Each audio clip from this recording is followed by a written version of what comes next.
Our topic this evening is, who are the Samaritans? And so Samaritan is a very well-known brand name or name, which has different connotations to people all around the world. So for example, if you live in the United Kingdom, you may well associate the name Samaritan with a 24/7 volunteer suicide helpline. And so the Samaritans.org is a charity that has been continuously helping people who are struggling with mental health, who maybe think that there are no options, and there is an option that person can call, and then that is a lifeline that has saved, countless lives. So Samaritans.org in the UK. There are countless other Good Samaritan charities. So there are charities of rescue workers who find lost skiers in the Alps. There are Samaritan charities that are hospitals and healthcare and all of that sort of thing. In most cases, we are talking about Christian, or at least Christian originated charities that have taken on the name Good Samaritan. In those cases, these Christian charities take their name from one of Jesus's most famous parables. It's usually called the Good Samaritan. It's this parable of the Samaritan, in which a Samaritan helps a traveler who has suffered an assault. So Jesus tells this parable in the Gospel of Luke in response to the question, who is my neighbor? And after this Jewish traveler has not received help from many of his fellow co-religionists, including Levites and priests, they are in turn instead helped by their enemy, the Samaritan. And so Jesus is trying to teach his disciples to break down their biases. Who is your neighbor? Your neighbor may well be the character in your society that you like the least, or that you have some kind of an ethnic dispute with. Someone, if you are racist, it's the person of the other race that you feel badly about. So Jesus' parable was focused then on a character who was part of an ancient ethno-religious group that was actually very prominent in his time and place. He was from Galilee and predominantly had his ministry in Galilee, a region north of Samaria, the Samaritan homeland. And then he also traveled to Jerusalem and Judea, which is south of the Samaritan homeland. And so he had to cross Samaria in order to be in those two different places. And so as an ethno-religious group, the Samaritans continue to exist in this day, although their population is far smaller today than it was in Jesus' time. There had been as many as 1 million Samaritans back in the first century of the Common Era. Today there are about 900, and so that is a significant collapse from antiquity to the present. Nevertheless, Samaritans continue to exist as an ethno-religious group that is related to, but separate from, other Abrahamic religions, Christianity, and Rabbinic Judaism in particular. So where are the Samaritans? So today, the Samaritans that are left, that continue to be adherents of the religion, primarily live in two communities, one of which is just outside of Tel Aviv, and the other is just outside of Nablus. So 460 Samaritans or thereabouts live in Holon, just outside of Tel Aviv, and they primarily speak Israeli Hebrew. And then the other 380 live in Kiryat Luza, just outside of Nablus, where they primarily speak Levantine Arabic. So because of the complex situation in Israel and Palestine. The Samaritans who are in Holon are Palestinian Israelis, so Israelis have Israeli citizenship but of Palestinian origin, while those in Kiryat Luza have dual Palestinian and Israeli citizenship. So the Samaritans are a remnant of the ancient Israelite religion, having emerged in the Second Temple period of Israelite religion, Second Temple Judaism, as we sometimes call it, as a group that is distinct from the other Israelite heir at the time, the Judeans. The Judeans who became the origin of Judaism and then also Christianity. Samaritans call themselves Israel, or the B'nai Israel, the children of Israel. So they retain the name of the northern ancient Iron Age kingdom of Israel, the northern kingdom Samaria, that was destroyed by the ancient Assyrians in 721 before the Common Era. So this name Israel is actually used by multiple different groups, and so there is it refers biblically to the whole host of the 12 tribes, which includes the northern kingdom and the southern kingdom. So the Samaritans take their name from the northern kingdom's capital, Samaria. This map is a little hard to read if you're watching on your phone, but you can kind of see it in the middle of that pink area that I've labeled Israel, the northern Iron Age kingdom of Israel prior to its conquest. After that northern kingdom was incorporated into the Assyrian Empire, Samaria continued to be a provincial capital, which gave its name to one of the successor provinces in Assyria, and then later under Persia, and also under the successor world empires that ruled the territory. So Samaria is the name of the capital, and then that became the name of the province, and so all the people in the province became Sumerians or Samaritans. In antiquity, in the tribal period, this hill country in this part of Palestine was inhabited by the tribes of Ephraim and Manasseh, which are essentially the two leading tribes of the northern kingdom. So we regularly talk about the Second Temple period in these lectures. Second Temple period Judaism, which lasts from about 516 before the Common Era, when the exiles returned from Babylon under Persian rule to rebuild the destroyed temple in Jerusalem, and established then that center of worship in the land, in the southern kingdom, in the province of Judah, until the first Roman-Jewish war, when the Roman Empire destroyed Jerusalem and destroyed the Jerusalem temple forever. So we call it that because during that period, the Jerusalem temple was growing in importance among the various sects of Judaism in that era. And for those sects, the restored Jerusalem temple came to be seen as the only legitimate place to offer sacrifices to the God of Israel. And that's due to increasing importance in that time period of the Jewish Torah. So in the first temple period, the Torah, the Bible as we know it, the first 5 books of the Bible, the Pentateuch, was not assembled, and it was not the focus of First Temple Jewish worship. There was some attempts by the monarchs of Jerusalem, the Davidic kings of Judah, to centralize worship, to destroy rival shrines and high places where other sacrifices were made to the God of Israel, Yahweh, and also other competing gods, Baal and Asherah.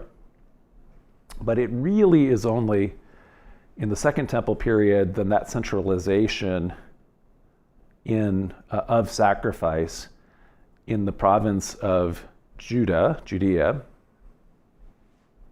Is there something wrong with? Oh, here?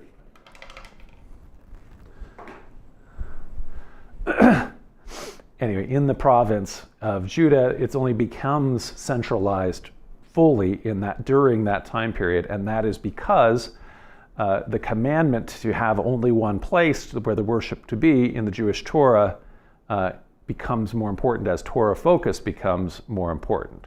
And so by the end of the First Temple period, almost all of the sects of Judaism agree that sacrifice should be taking place only in the Second Temple as rebuilt by Herod the Great. However, the Samaritans have a different perspective. So by the 5th century before the Common Era, under Persian rule, the Israelites who lived in Judea's neighboring province, Samaria, so the province just north of Judea, they rebuilt their own temple to the God of Israel on Mount Gerizim. So as the Judeans began to emphasize the Jerusalem as the sole legitimate locale for sacrifice, the Samaritans also developed a similar belief about their own temple, backed by their own Samaritan Torah. And so you can see here a picture of ruins that are at the temple site atop Mount Gerizim, near the northern kingdom's religious center of Shechem, which is now known as Nablus. And these ruins, actually the most extensive ones that you can see there with the wall and the little tower and the octagon in the middle, are actually ruins of a Byzantine Christian church that the Christians built on top of that site after their own rivalry with the Samaritans. So, although the religious tradition dates the split earlier, historians now think that the definitive break between the Judeans and the Samaritans came during the brief independence of the Hasmonean kingdom, the kingdom that is formed by the revolt of the Maccabees and is talked about in the various apocryphal books of Maccabees, when the ethnarch of the Hasmonean realm, John Hyrcanus, conquered Samaria from the Seleucid kingdom, one of the Hellenistic successors to Alexander. And then when John Hyrcanus, one of the Maccabean, the Hasmonean leaders, destroyed the Samaritan temple and reduced the city of Shechem to a ruin around the year 111 before the Common Era. So, unlike the aftermath of the Roman destruction of the Jerusalem temple 2 centuries later, which led to the abandonment ultimately of sacrificial worship in Judaism, and also the ending of the line of Jewish high priests, and ultimately the regrouping of the religion under rabbinic leadership, the Samaritans, even though their temple is destroyed, have continued to be led by a line of high priests who trace their ancestry all the way back, legendarily, to Aaron, the brother of Moses, and they have continued to offer animal and other sacrifices on Mount Gerizim. So the place, the holy site, continues to be holy and employed or used for sacrifice, even though the temple hasn't existed for a long, long time in Nablus. So just as we're kind of looking at the overview of Israelite religion, we're going to talk about this ancient Israelite time period, and especially as it's led by kings between the destruction of the northern kingdom up through the destruction of the southern kingdom and the first temple.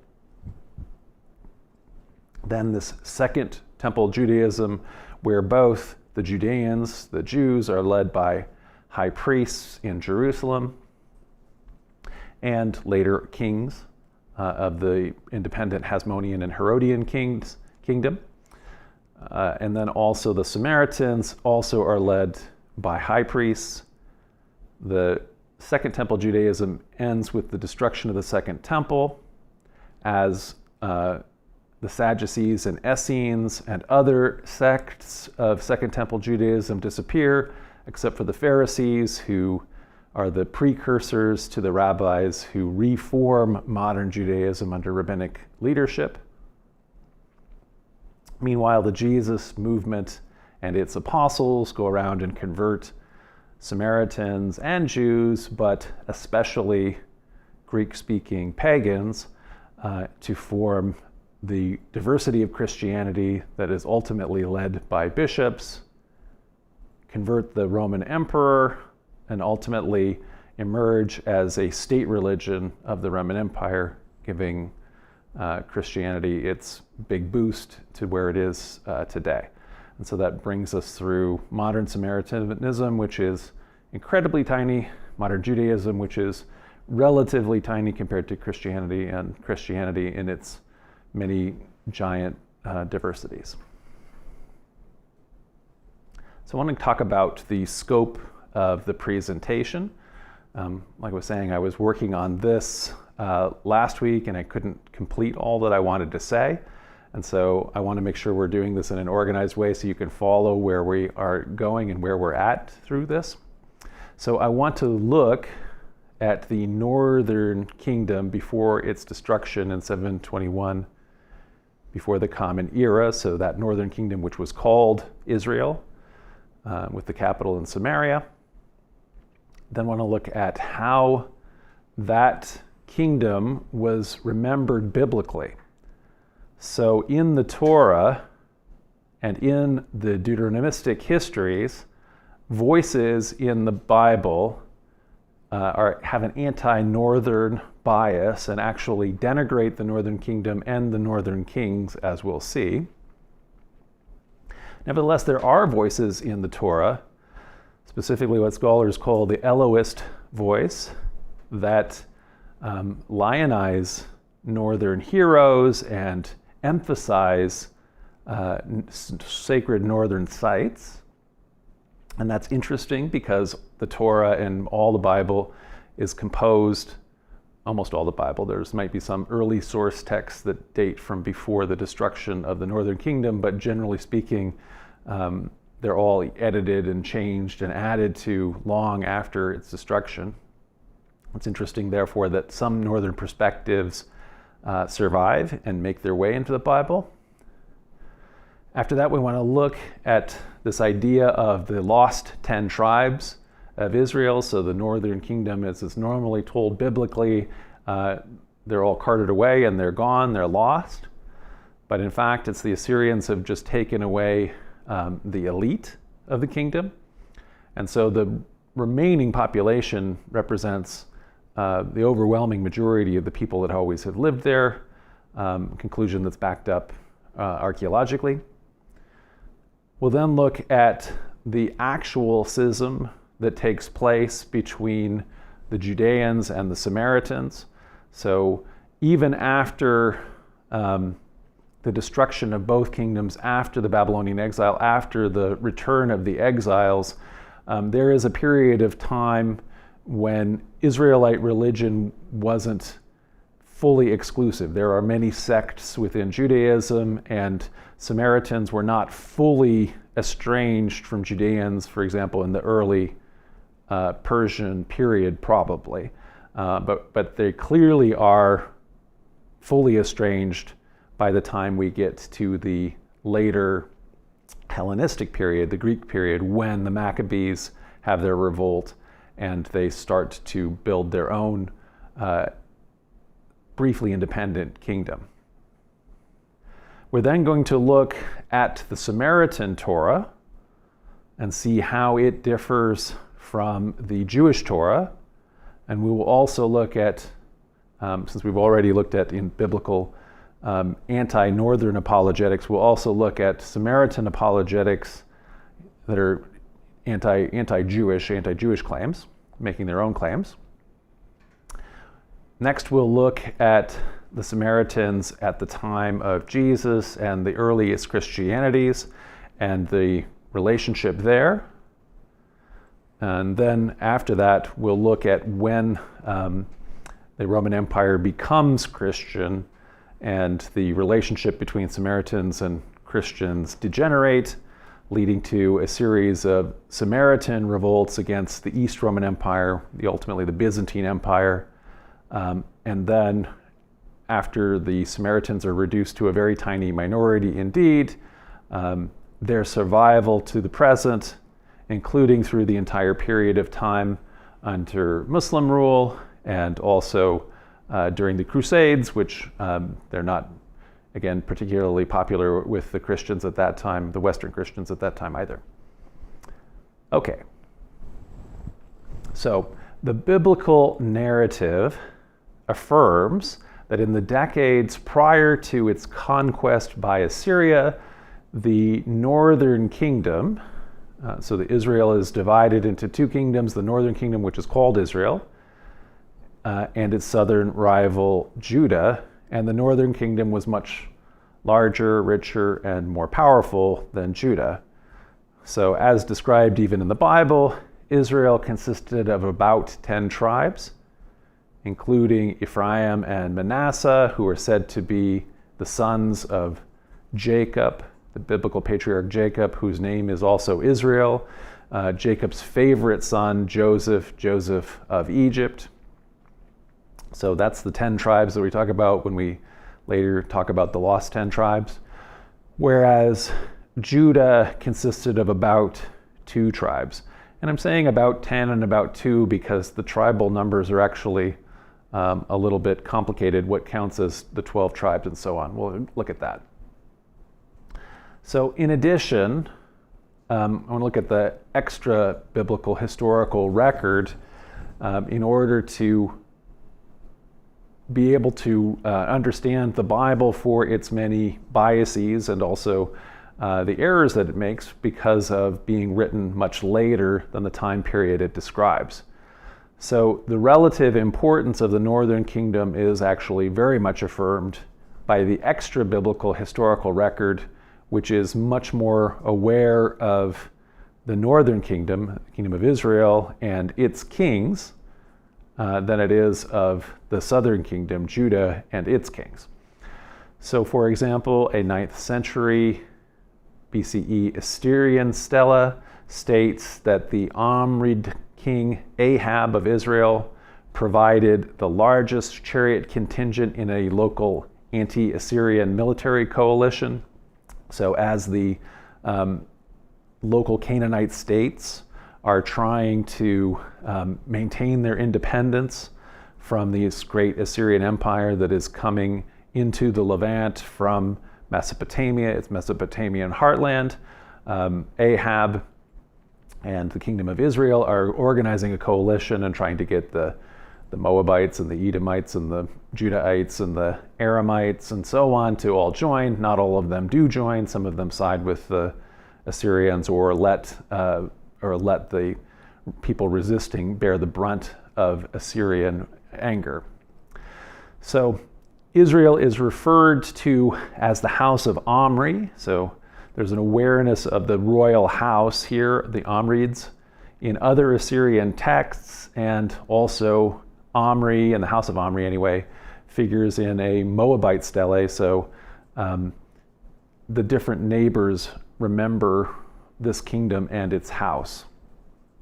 So for example, here's a relief sculpture from Assyria from 841 before the Common Era. So it says here, Jehu of the land of the people of Omri bows before the Assyrian king Shalmaneser III. So Jehu was forced to pay tribute according to the stele. And then a century or a little more than a century later, after occasionally being a tributary state, Israel was totally conquered by the Assyrians and destroyed and incorporated into the empire. So the biblical narrative about the northern kingdom is found in books of what we call the Deuteronomistic school, so Joshua, Judges, Samuel, and Kings, which are, they conclude probably source texts that were existing before the fall of Jerusalem, but they're actually, all of the texts are really composed after the fall of Israel. So it's all of them composed after its fall. There might be some source texts that date to before. The Deuteronomist, though, the editor who's bringing it all together and making all the editorial comments and who is having a philosophy, portrays the northern kings in a very negative light. And specifically, part of the whole point of writing the history is to blame the northern kings for Israel's fall. So the Deuteronomist always is trying to say that when you forget Yahweh and you worship other gods, that is going to cause Yahweh to bring enemies like the Assyrians against you.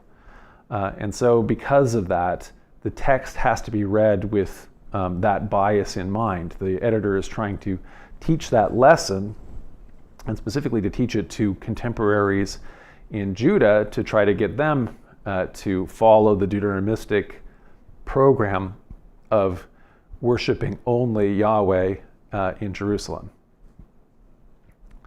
So let's look at the Omrids, the dynasty of the northern kingdom, as they're portrayed in the Bible. So in contrast to the many stories about David, King David, who is more or less the hero of the Bible, the main hero of the Deuteronomistic history anyway, and who is the eponymous ancestor of the Davidic kings of Judah at Jerusalem. So that is to say, the kings of Judah all consider themselves to be of the house of David.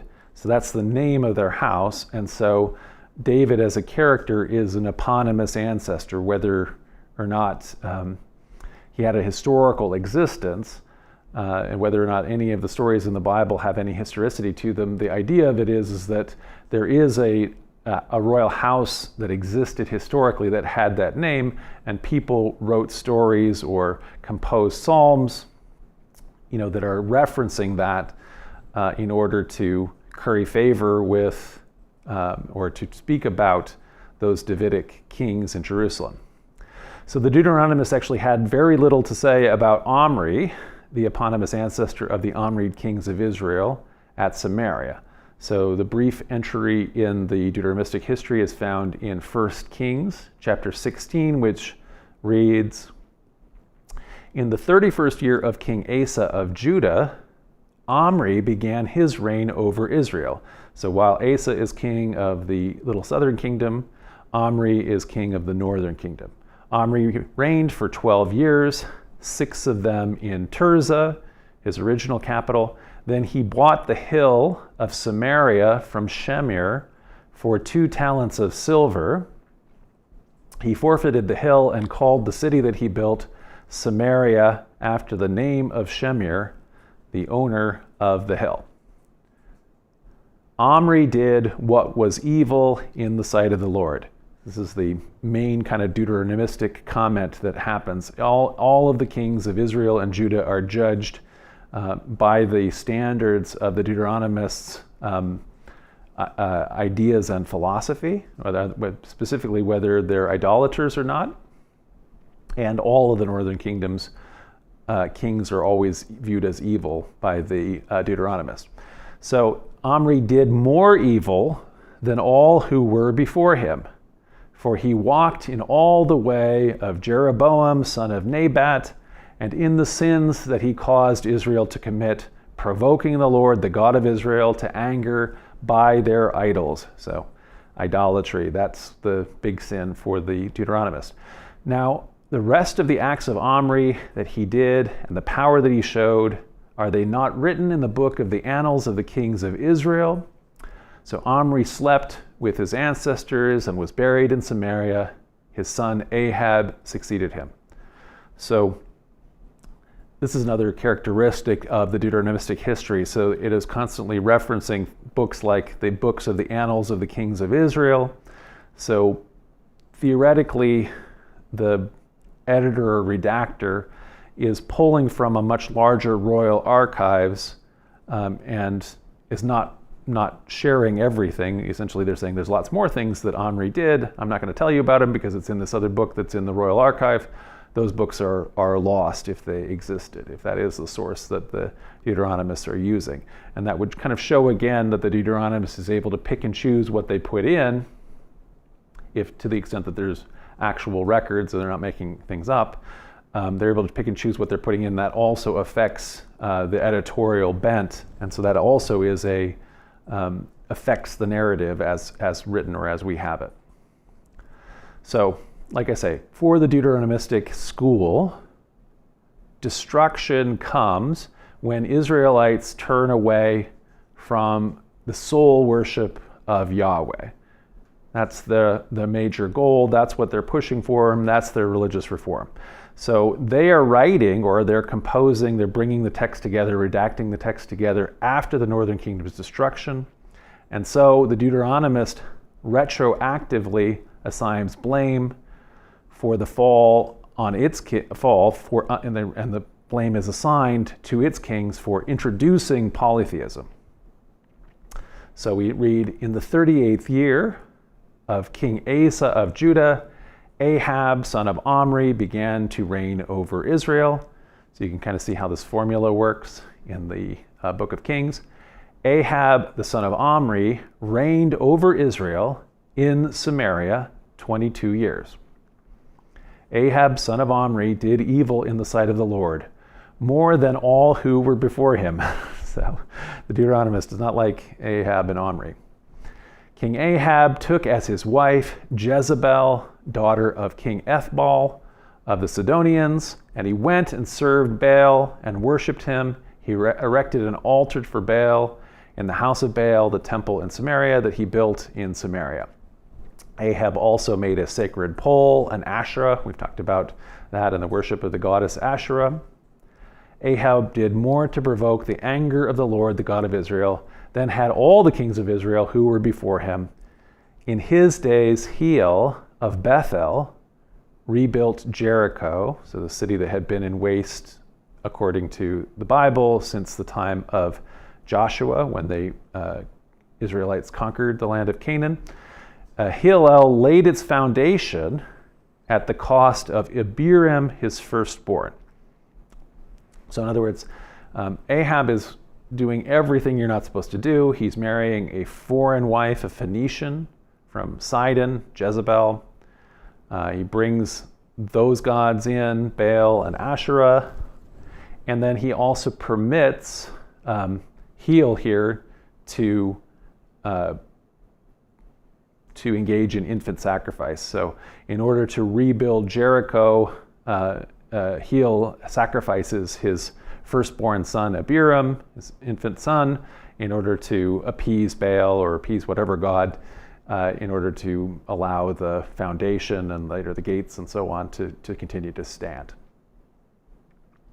So in contrast to Omri, the Deuteronomist actually tells lots and lots of stories about the wicked King Ahab and the wicked Queen Jezebel.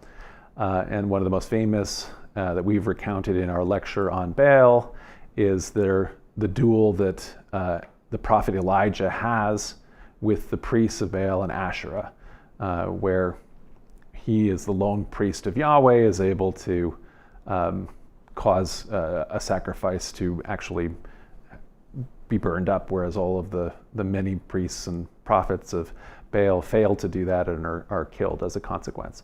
And so there's many of these stories in this cycle because Elijah is a major literary character that the Deuteronomist is creating legends for, and so Ahab and Jezebel are the antagonists for Elijah.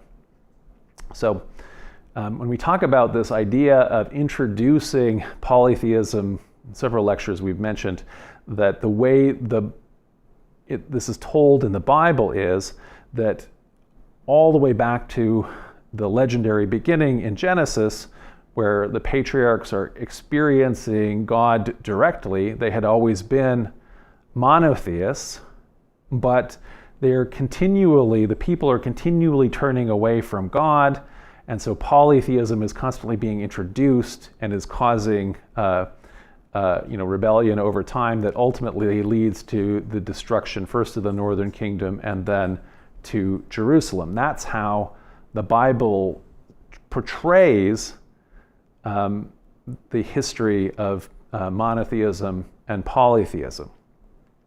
But what actually was the case is that ancient Israelites began as polytheist Canaanites, and henotheism, the idea of worshiping only one God, was introduced and then slowly gained traction. And ironically, it's actually very likely the northern kings, the kings that the Deuteronomist denigrates as being more wicked than any others, that are actually the first people that are introducing henotheism and Yahweh worship, centralizing kind of a one God worship. That's where this idea probably first arises, and then it gets picked up after the destruction of the northern kingdom as prophets and also exiles take those ideas and focus them then on the court in Judah. So, read literally, the Bible presents a pyramid that is upside down from the actual experience in Israelite history, and this is because the texts are written and edited by the later henotheist and monotheist, ultimately monotheist reformers. And always with religion, you always want to portray your religion as being the ancient and true form, and all of the stuff that you're reforming against, that those are kind of modern practices that are wrong, that have been creeping in, and we're trying to restore the practice to the true way that it originally was.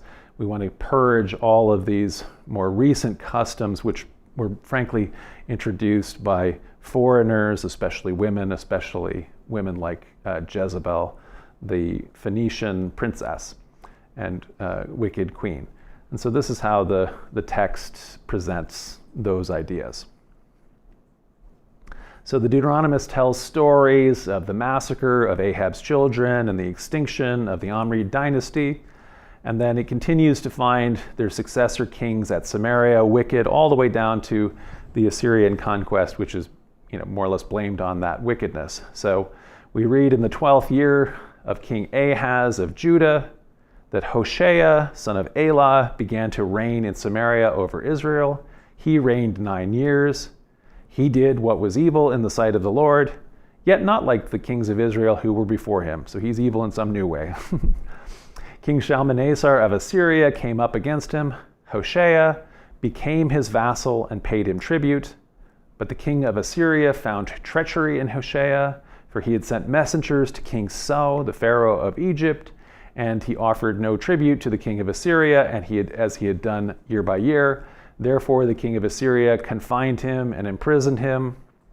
Then the king of Assyria invaded all the land and came to Samaria. For 3 years he besieged it.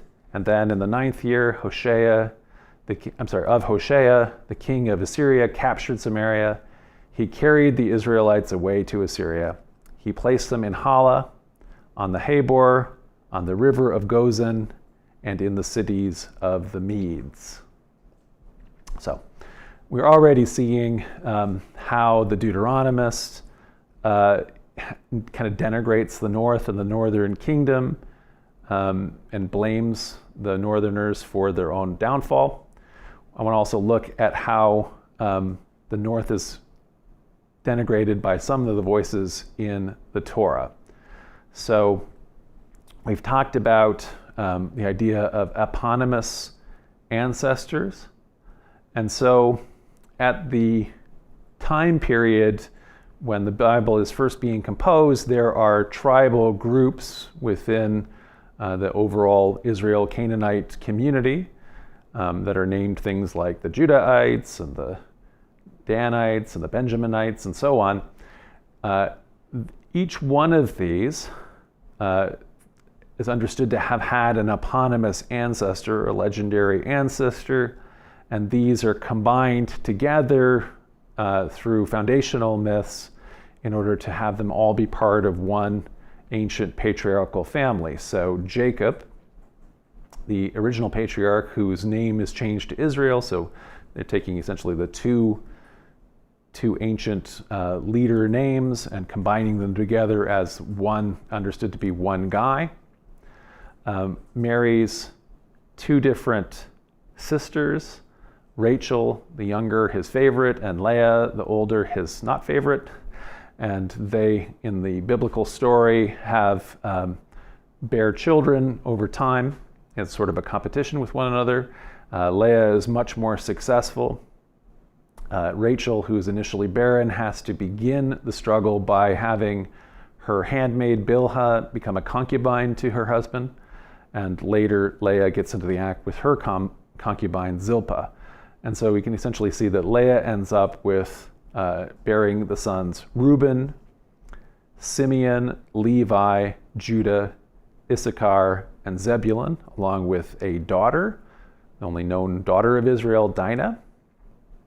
And so you can see on that, like the Levites are an important tribe, that's a priestly tribe, and the Judahites are the main tribe in the southern kingdom, so also important. And then Zilpah has Gad and Asher, so that's on the one side in the one family. The other is Joseph, so very important northern hero, and his two sons, Ephraim and Manasseh, that are the two tribes that make up the central leadership of the northern kingdom, along with the tribe of Benjamin, which is between Ephraim and Judah's land. And so that's one of the tribes that sort of half doesn't get carried off. I want to say sometimes that there's like a couple tribes.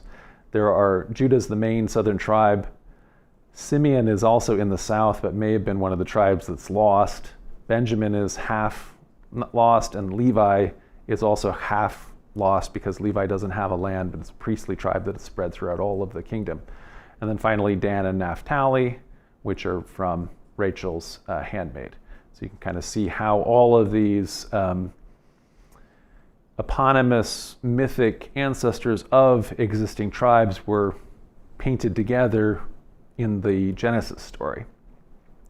So by creating mythic stories about eponymous characters, the authors of Genesis create relationships between the various tribes of Canaan, and which allow Joseph and Judah and the sons of Jacob, Ephraim and Manasseh and the sons of Joseph, to all be together in these 12 tribes that are recognized as being one family, whereas the groups around them, like Ammon, Moab, and Edom, are given more distant and more disparaging kinships. So Edom is descended from Jacob's kind of dumb twin brother who gets duped by Jacob. Ammon and Moab are descendants from Abraham's nephew Lot through an incestuous relationship to try to again denigrate the Moabites and the Ammonites, these neighbors of Israel and Judah. Also denigrated in the Torah is Shechem. So Shechem is the city next to Mount Gerizim, so the central shrine or temple that became the temple site for the northerners. It's essentially the equivalent of the one place authorized to worship Yahweh, the equivalent of Jerusalem for the southerners. Nevertheless, despite how important and holy that site is to the kingdom of Israel, the Torah tells an eponymous myth story for a guy named Shechem in Genesis. And so Shechem is a Canaanite prince. He's a rapist and also a dupe, according to the story. So we read in Genesis 34, Dinah, the daughter of Leah, that one daughter of Israel, whom she had born to Jacob, went out to visit the daughters of the region. When Shechem, son of Hamor the Hivite, prince of the region, saw her, he seized her and lay with her by force. So Hivites are one of the branches of Canaanites. And so this prince of the Canaanites, the Hivites, Shechem, rapes Dinah. Then afterwards, his soul was drawn to Dinah, the daughter of Jacob. He loved the young woman and spoke tenderly to her. So Shechem spoke with his father Hamor, saying, "Get me this girl to be my wife." So after this initial assault, Hamor attempts to make peace with Jacob and his sons, and he suggests, okay, let's get over what happened, and instead let's intermarry, let's now live as one family together. The reply from the sons of Jacob is, well, we can only do this if Shechem, if Hamor, all of the other Hivite, Canaanite men agree to get circumcised, because that's the sign that we have. We have done that as part of the Abrahamic covenant. If you all agree to get circumcised, then we can all get married to each other and be one big family.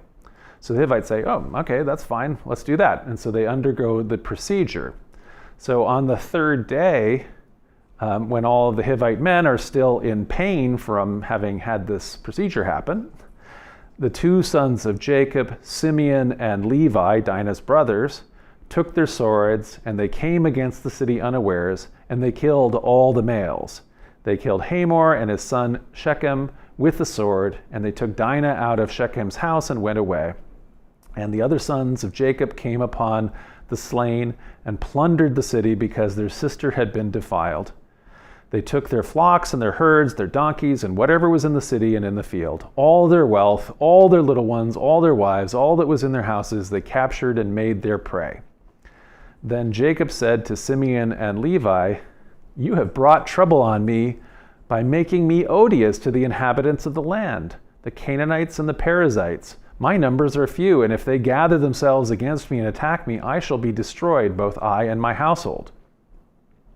What are you guys nuts? We can't do this kind of crazy rampant slaying of Canaanites.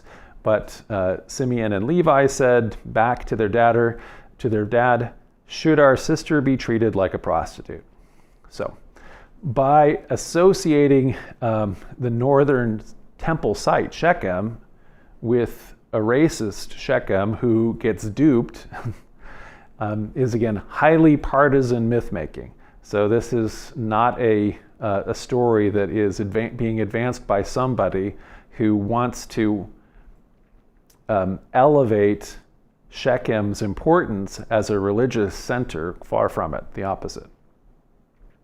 So it should come as no surprise that scholars associate the story of Shechem's rape of Dinah with the Torah's Yahwist voice. So the Yahwist voice, the J source, which is written as a courtly narrative, which means it has all kinds of these entertaining but body violent, sex-filled actually stories, and they're always written from a southern Judahite perspective, which always elevates southern locations and heroes and often denigrates northern locations. So that is in a way how the Torah also denigrates the north. But interestingly, the Torah also includes a voice that elevates northern heroes and also gives legitimacy to northern shrines and sites. And this is normally called the Elohist voice. I want to look at that one too. So by contrast to the story we just read from the Yahwist voice, the Elohist voice continually elevates northern sites and heroes. And concerning Shechem, the Elohist states that Jacob simply purchased the temple site from Hamor. So we read in Genesis 33, Jacob came safely to the city of Shechem, which is in the land of Canaan on the way from Paddan Aram, and he camped before the city. So Jacob, again, this patriarch, he himself comes to Shechem, and from the sons of Hamor, Shechem's father, he bought for 100 pieces of money the plot of land on which he had pitched his tent. There he erected an altar and called it El Elohe Israel. So that means El, the God of Israel, or God is the God of Israel. So rather than making Shechem the site of a rape, the Elohist actually has the patriarch Jacob himself, Israel, purchase the site and build an altar to the God of Israel. So that is saying that there is this altar that is part of the Mount Gerizim site actually has its precedent and its basis or part of its precedent and its basis in the action of the patriarch himself. So it is very legitimate as a result of that, according to the Elohist. The Elohist also has Jacob set up an altar at the northern site of Bethel, the house of God, this shrine that is one of the major shrines set up by the northern kings. In addition to Mount Gerizim, they set up shrines at the borders of their kingdom at Dan and Bethel. And later, after the destruction of the northern kingdom, the kings of Judah under Josiah make a big point of attacking Bethel, which is on the border regions, and destroying this shrine, even though, again, the Elohist says that Jacob himself has made this shrine, that is where he struggled with God or saw God. So northern heroes like Joseph of Egypt, who is the father of Ephraim and Manasseh, the two main tribes of the northern kingdom, along with other northern heroes like Joshua, are the focus of the Elohist. Meanwhile, again, the Yahwist tells stories of Judahite heroes like Caleb. So Caleb is the important one of the spies and also leaders, the associate of Joshua, but he gets more stories from the Yahwist.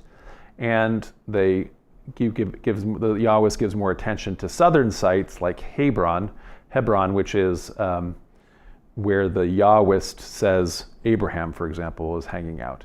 So it's giving importance to sites within the kingdom of Judah as opposed to Shechem in the northern kingdom. So Ephraim and Manasseh are elevated by the Elohist. So for example, in Genesis 48, at the end of his life, the patriarch Jacob, Israel, is giving patriarchal blessings to his different sons. And while he's doing this, he actually elevates Joseph's two sons to the status of full tribes. So Ephraim and Manasseh, even though they are not one of the 12 sons of Israel, they become two of the 12 tribes because one of the other brothers loses his birthright.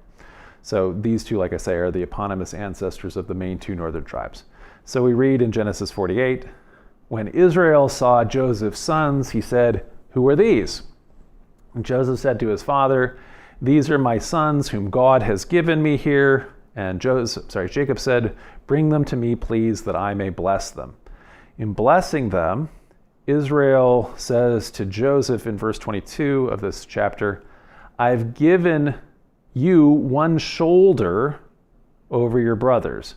And sometimes translated, "I've given you one portion more than your brothers." But the word shoulder here in Hebrew is Shechem, and so this is a pun. And essentially they're saying that Shechem here is being given to the sons, Manasseh and Ephraim. It's becoming in their tribal space, and they have more inheritance as a result of this. And so again, Shechem is being elevated in the Elohist telling, as opposed to this very denigrating story in the Yahwist portion. So that's sort of how we see the North portrayed in the biblical account. I want to also talk about the destruction of the kingdom in the biblical account of the lost tribes, the idea of the lost tribes, and then the reality of how most all of the northerners will have stayed in the land. So Assyria destroyed the kingdom of Israel in 721 before the Common Era. Judah did not help out and instead became a client kingdom. It's really part of the Assyrian Empire, but it's not ruled directly. So Samaria had been a tributary for a century or so, but it continued to maintain its own rule. Now Judah is able to do the same thing as a client kingdom. So when it is destroyed, the Assyrians deported a portion, probably all of the nobility of the northern kingdom, its priests, its warrior class, and many of its propertied classes, and took them into exile to northern Mesopotamia, what's now Iraq. Other elites from the northern kingdom, who didn't get conquered or captured and taken away, fled in exile, many of which made their way down to the southern kingdom. They made their way to Judah, where they participated in this proto-biblical writing, as we'll see. But the majority of the people remained in the northern kingdom's land, the majority of the population. So the exiles who are taken away to Assyria, unlike the Judahite elite exiled to Babylon a century later, who were able to maintain their own coherent identity, or even the exiles that remained in Egypt, who also maintained the Judahite elite exiles and military who maintained their identity in Egypt. The Israelite elite that got taken away to the borderlands with the Medes and the Assyrians, they ultimately assimilate into northern Mesopotamia, and they lose their distinct identity as Israelites. So ethnically, or genetically, they would have continued to be Israelites, but they intermarry with the local population and ultimately have lost their language and customs and religion, and so therefore they just simply become part of the population up there. And that's, in that sense, they're lost. The elite are lost of these tribes. The preservation of the northern perspective, though, that we had, as we've kind of seen in a couple, there's plenty more of those examples, but I read you a couple sources from the Elohist voice in the Torah and other biblical texts, shows that some of the northern elite made their way to Judah, where they participated in, the proto-biblical writing and compiling this kind of perspective and into Israelite identity as understood in Judah. So, in this map, you can kind of see how, as the Assyrian Empire expands into the Levant, now the former kingdom of Israel is divided into provinces: Samaria, Gilead, Megiddo, where those are kind of named for the lead city in each place. And those are ruled directly by Assyria. Of course, the overwhelming majority of all populations, pre-modern populations in antiquity, and actually all through the Middle Ages, they are peasants who, you don't pick up all peasant populations and move them, you're only moving the elites around.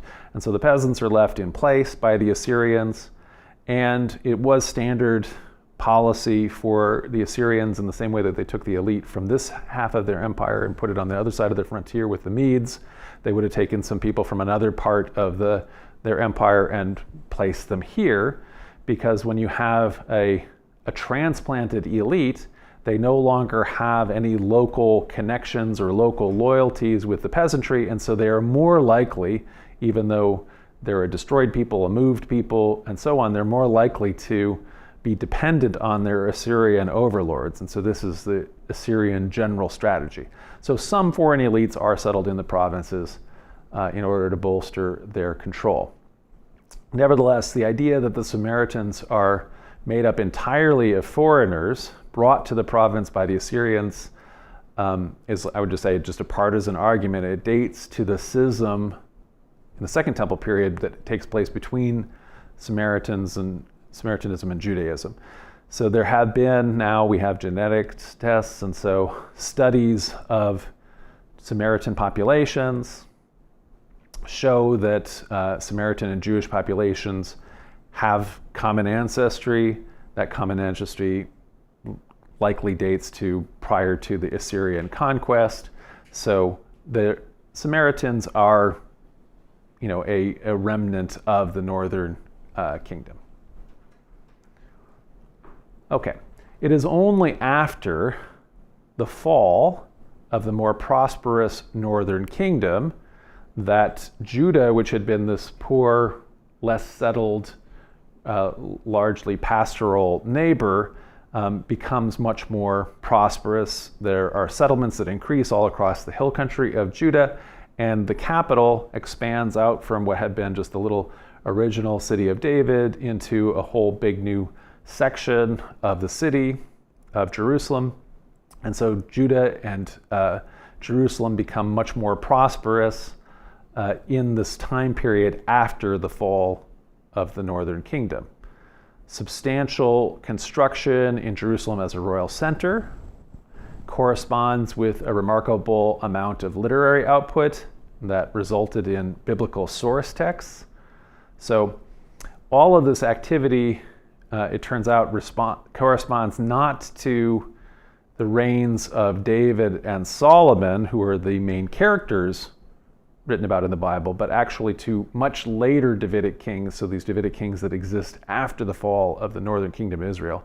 So Hezekiah, Manasseh, Josiah, and beyond. And so that's why, like I say, all of these stories are written, with the perspective that Israel already is fallen, the northern kingdom, and so with an anti-northern bias. Nevertheless, for northern exiles from Israel, those folks that were living in Judah, writing under the patronage of Davidic kings of Jerusalem, it makes sense for them also to cast Israel and Judah as sister kings, and it makes sense for you to tell your patron, person who's paying for your, if it's not a salary, your allowance and for your food and everything like that, to tell your patron, King Hezekiah or King Josiah, that in fact, you guys of the house of David, your eponymous ancestor David, he was actually the founder of the whole 12 tribal kingdom of Israel, which was all one kingdom, including Judah. He was the founder, not Omri. And thus Jerusalem has claim to that entire inheritance. We exiles of Israel, you're Israel too, and in fact your ancestors were the great kings of Israel. So early historians argued that the criterion of embarrassment made David's historicity more likely. So lots and lots of stories about David as a king in his dotage, stories of Bathsheba, stories of Absalom, are extremely embarrassing stories. Likewise, Solomon has a similarly unwise dotage, old age. So people ask, why would biblical authors tell such embarrassing stories if they're myth-making? Nevertheless, I think the archaeology shows that the United Kingdom of Israel and Judah under David and Solomon that lacks historicity. So the supposed capital of David's United Kingdom remained a tiny village that really didn't grow in importance until after the Northern Kingdom. So by contrast, the northern capital at Samaria was much more substantial and includes forms that are previously thought of as Solomonic. So working from the premise that biblical accounts were largely historic, when biblical archaeology first got going, so they would identify different sites that are around. Well, these must be Solomon's stables and so on, at Megiddo, at Hazor, at Gezer. However, more recent archaeological work by scholars like Israel Finkelstein have determined that these are dated to the Omride kings of Israel, the northern kingdom, as opposed to Solomonic. Essentially, there was circular reasoning to have dated them to Solomon because people assumed they were Solomon. And so these early maps they're not early maps, but this maps that people made that I grew up on when I was looking at historical atlases.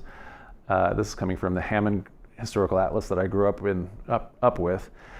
They're based on the biblical text as opposed to the archaeology, portraying David, the king of the southern kingdom, as controlling this big, vast empire that not only united the 12 tribes of Israel, but really the entire Levant almost. It just doesn't, there's no facts on the ground for this. There's no extra biblical sources that are talking about this kind of conquest happening, and specifically the royal center is just simply far too tiny to have accommodated an Iron Age empire like that. Instead, the southern kingdom was more like just a outlying tribal area of the northern kingdom. Okay, so let's kind of put this just quickly into perspective so we can kind of see it.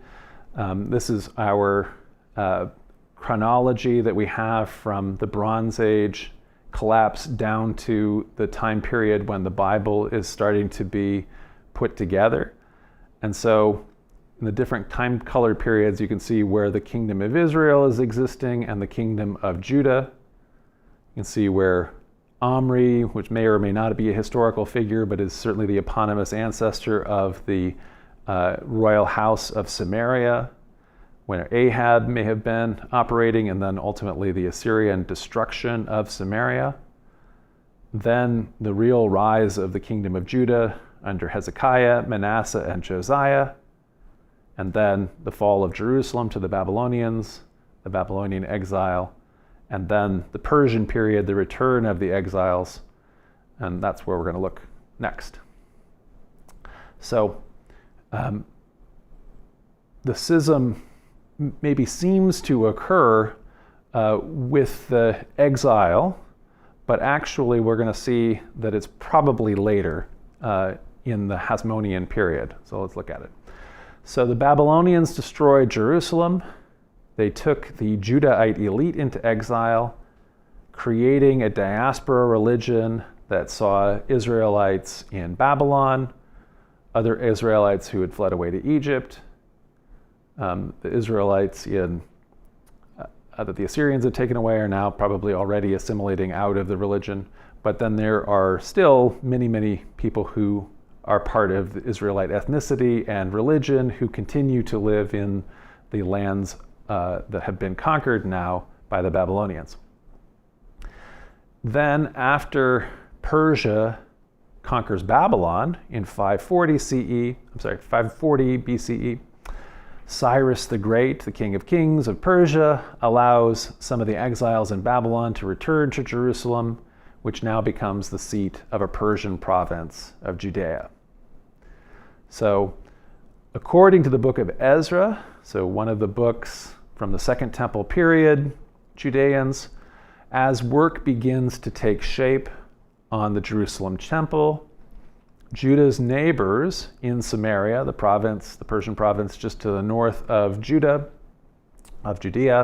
write with an offer to help. So we read in Ezra chapter 4, when the enemies of Judah and Benjamin heard that the exiles were building a temple for the Lord, the God of Israel, they approached Zerubbabel, the leader of the exiles, the Davidic prince who had come back, and the heads of the ancestral houses, and they said to them, "Let us build with you, for we seek your God just as you do, and we have sacrificed to him since the days of Esarhaddon, king of Assyria, who brought us here."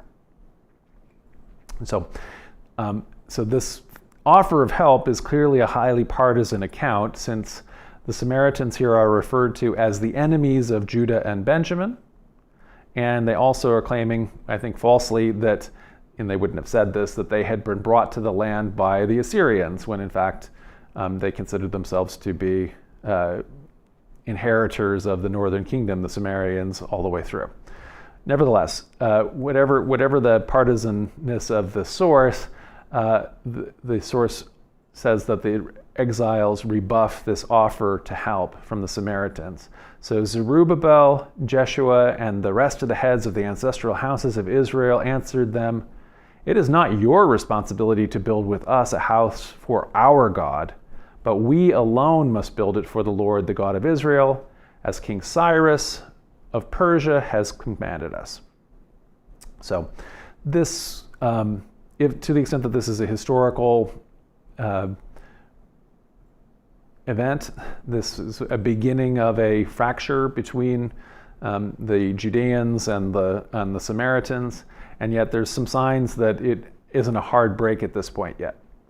So the Judeans rebuild a pretty modest temple and a much reduced Jerusalem with walls around it without Samaritan help.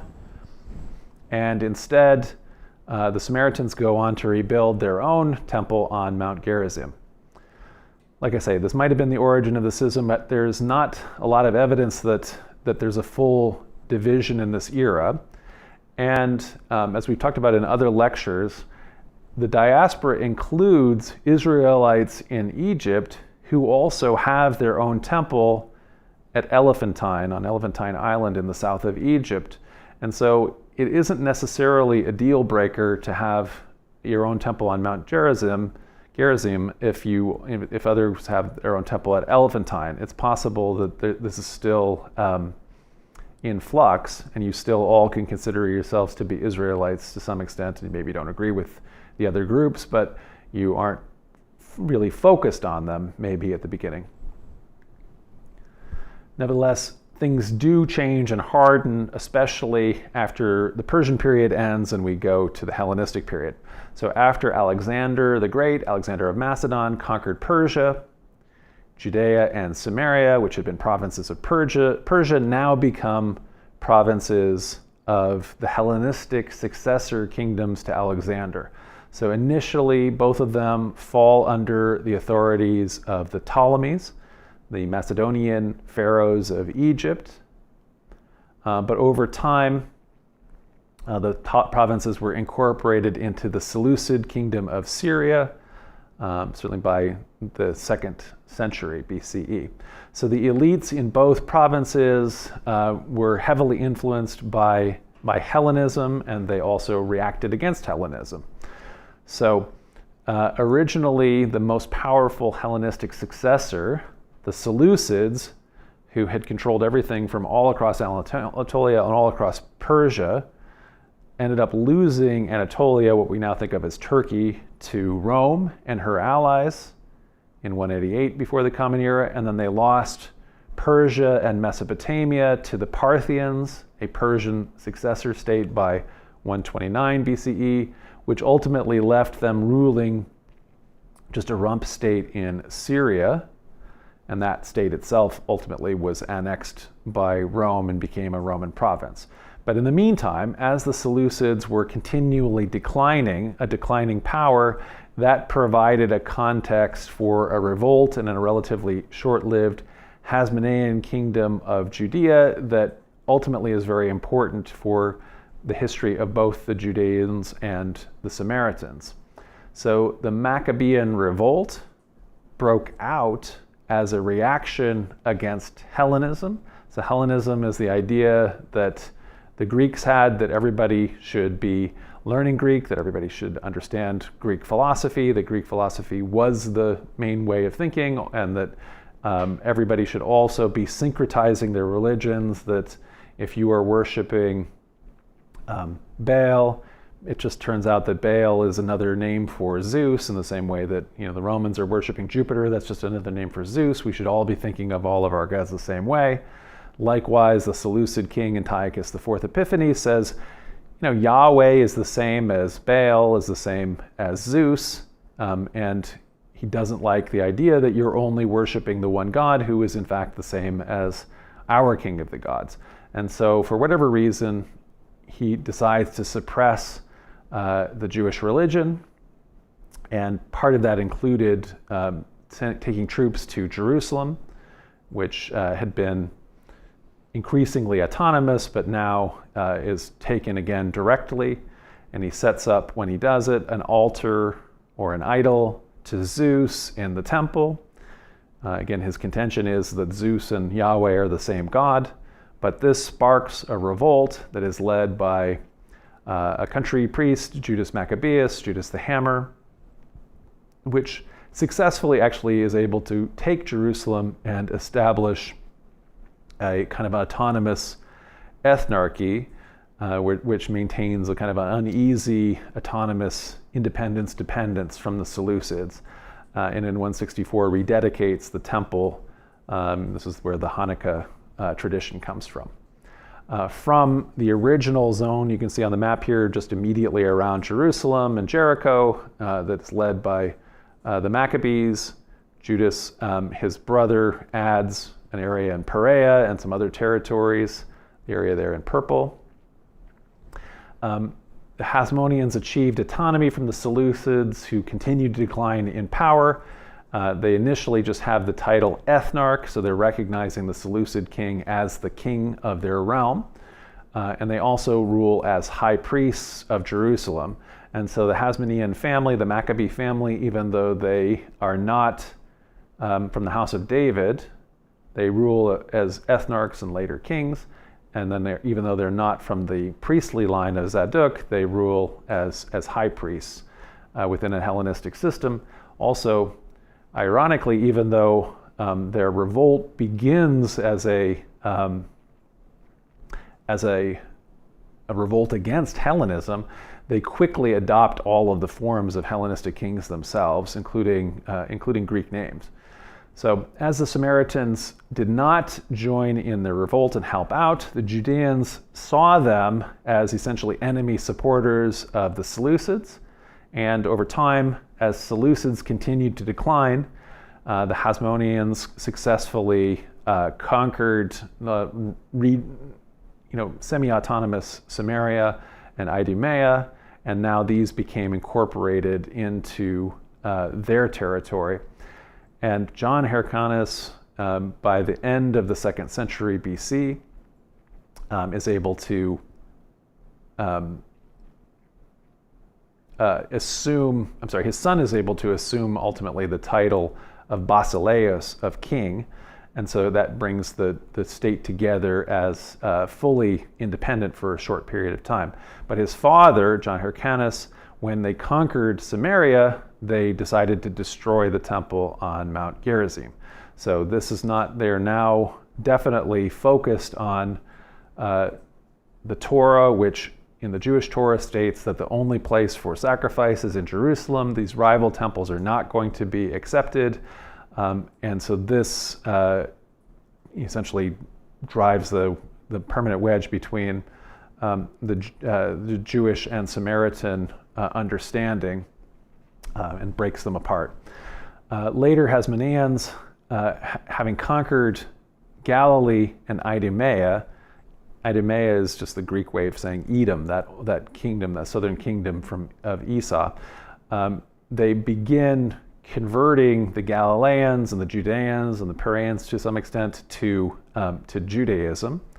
And so the Samaritans now are in schism, and they break from their different Israelite religion than Judaism, but the Galileans and the Idumeans are starting to become and think of themselves as Judeans, as Jews.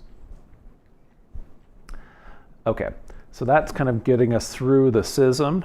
Now I want to look, now that there is a different group, on the Samaritan Torah and how it emerges as different from the Jewish Torah. And then also we've looked at some of the biblical apologetics that are explaining the Jewish perspective against the Northerners, against the Samaritans. The Samaritans also have their own apologetics against Judaism, why the Samaritans are right. So the Torah, the Pentateuch, the 5 books attributed to Moses, Genesis, Exodus, Leviticus, Numbers, Deuteronomy, they only took their present form during the early Second Temple period. And there still might have been a lot of variation going on even at the time of Ezra in the next 100 years or so between, as the text is a little bit in flux. And even though they maybe started to exist at that point, they only become really essential to the religion under the Hasmoneans. So before this, you can have whole texts and traditions within Jewish thought. Like the entire wisdom tradition is not paying all of this attention to or focus on Torah and the Torah, quoting Torah as law. It rather has its own completely different tradition that is a valid way, or was considered by the communities that were creating that wisdom tradition, a valid way to understand what it meant to be Judean. Now under the Hasmoneans, Torah takes a more central focus, and even the later wisdom tradition writers are focusing on Torah. So as the Samaritans went into schism from Judaism, when their temple is destroyed under the Hasmoneans, each group So the Samaritans also have access to this Torah, and each group possessed its own Torah and Pentateuch, and they now begin to develop differences. So I want to look at the comparison, a little bit of a comparison and contrast between the Jewish Torah and the Samaritan Torah. So ancient Israelites in Israel and Judah, so before the Babylonian exile, they wrote using the Paleo-Hebrew Abjad. So Abjad is an alphabet or an alphabet that only has consonants, so a consonantal writing system. The Paleo-Hebrew Abjad is more or less the same as ancient Phoenician, which is itself just a variant of ancient Canaanite. So Canaanite, the southern Canaanites are Israel and Judah. The western Canaanites are the Phoenicians, and so on. That those are all kind of using the same basic language and writing system prior to the conquest by Assyria and Babylon. In the Second Temple period, when the exiles return from Babylon, they have ceased using Paleo-Hebrew and now instead write Hebrew using the imperial Aramaic writing system, the Abjad that is used, that the Babylonian and then later the Persian Empire used for Aramaic as a imperial language. So just for ease, once you learned how to write, Aramaic is a related language to Hebrew. Once you've learned how to write in Aramaic for imperial legal purposes as part of a Persian province, you just use those same letters for writing Hebrew. By contrast, the Samaritans continued to write Hebrew using their own variant, their own descendant of Paleo-Hebrew, essentially still writing in Phoenician Abjad. So as we're comparing their two Torahs, it would be really, really, really amazing, given the different biases present in the Torah, it would be amazing if the Samaritan Pentateuch, the Samaritan Torah, preserved a completely different biblical redaction. So this is a diagram representing the documentary hypothesis, the idea that a redactor brought together the Yahwist and the Elohist text to create a combined Yahwist-Elohist text, that this was known to the Deuteronomist, who also wrote the Deuteronomy in two different recensions. These texts are known to the priestly writer, who objects to a lot of their perspectives. And so we take a Yahwist, an Elohist, a priestly, and a Deuteronomic source, and those are all brought together by a final redactor. That's generally how the documentary hypothesis is seen. Alternate ideas are there are these different voices, but maybe they are coming together in layers.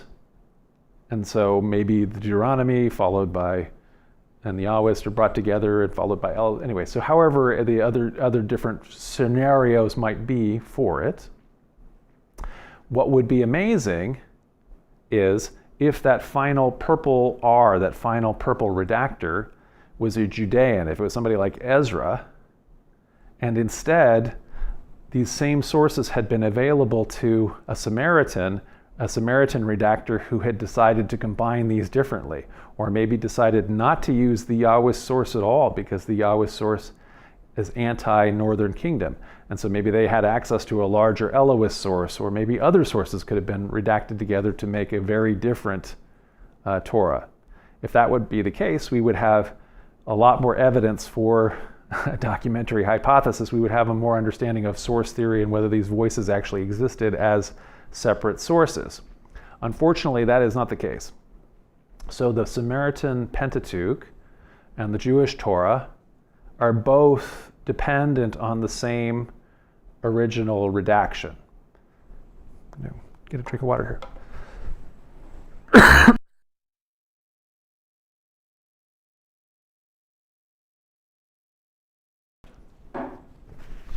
So, like we've said before, this is possibly an early form of this was assembled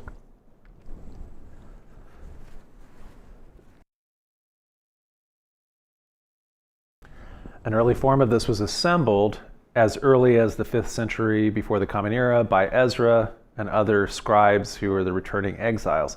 That doesn't mean that they have the form that we have now, but there is a form that is sort of brought together and shared that has, countless minor variations and a few very consequential variations. And so the Samaritan Pentateuch and the Jewish Torah are almost the same. And in the same way that the Greek version, the Greek version the Greek Pentateuch is also drawing from a slightly different source, and in some cases the Samaritan Pentateuch is closer to the Greek one. So in other words, there are these minor variations that existed, but there's no major variation, unfortunately, that would show us like a different root redactor or give us more access to one of these other earlier proto-redactor sources, unfortunately.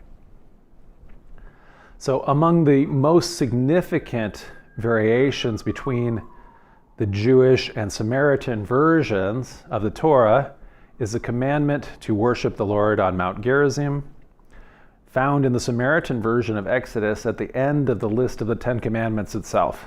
So the Ten Commandments are finishing up in Exodus chapter 20.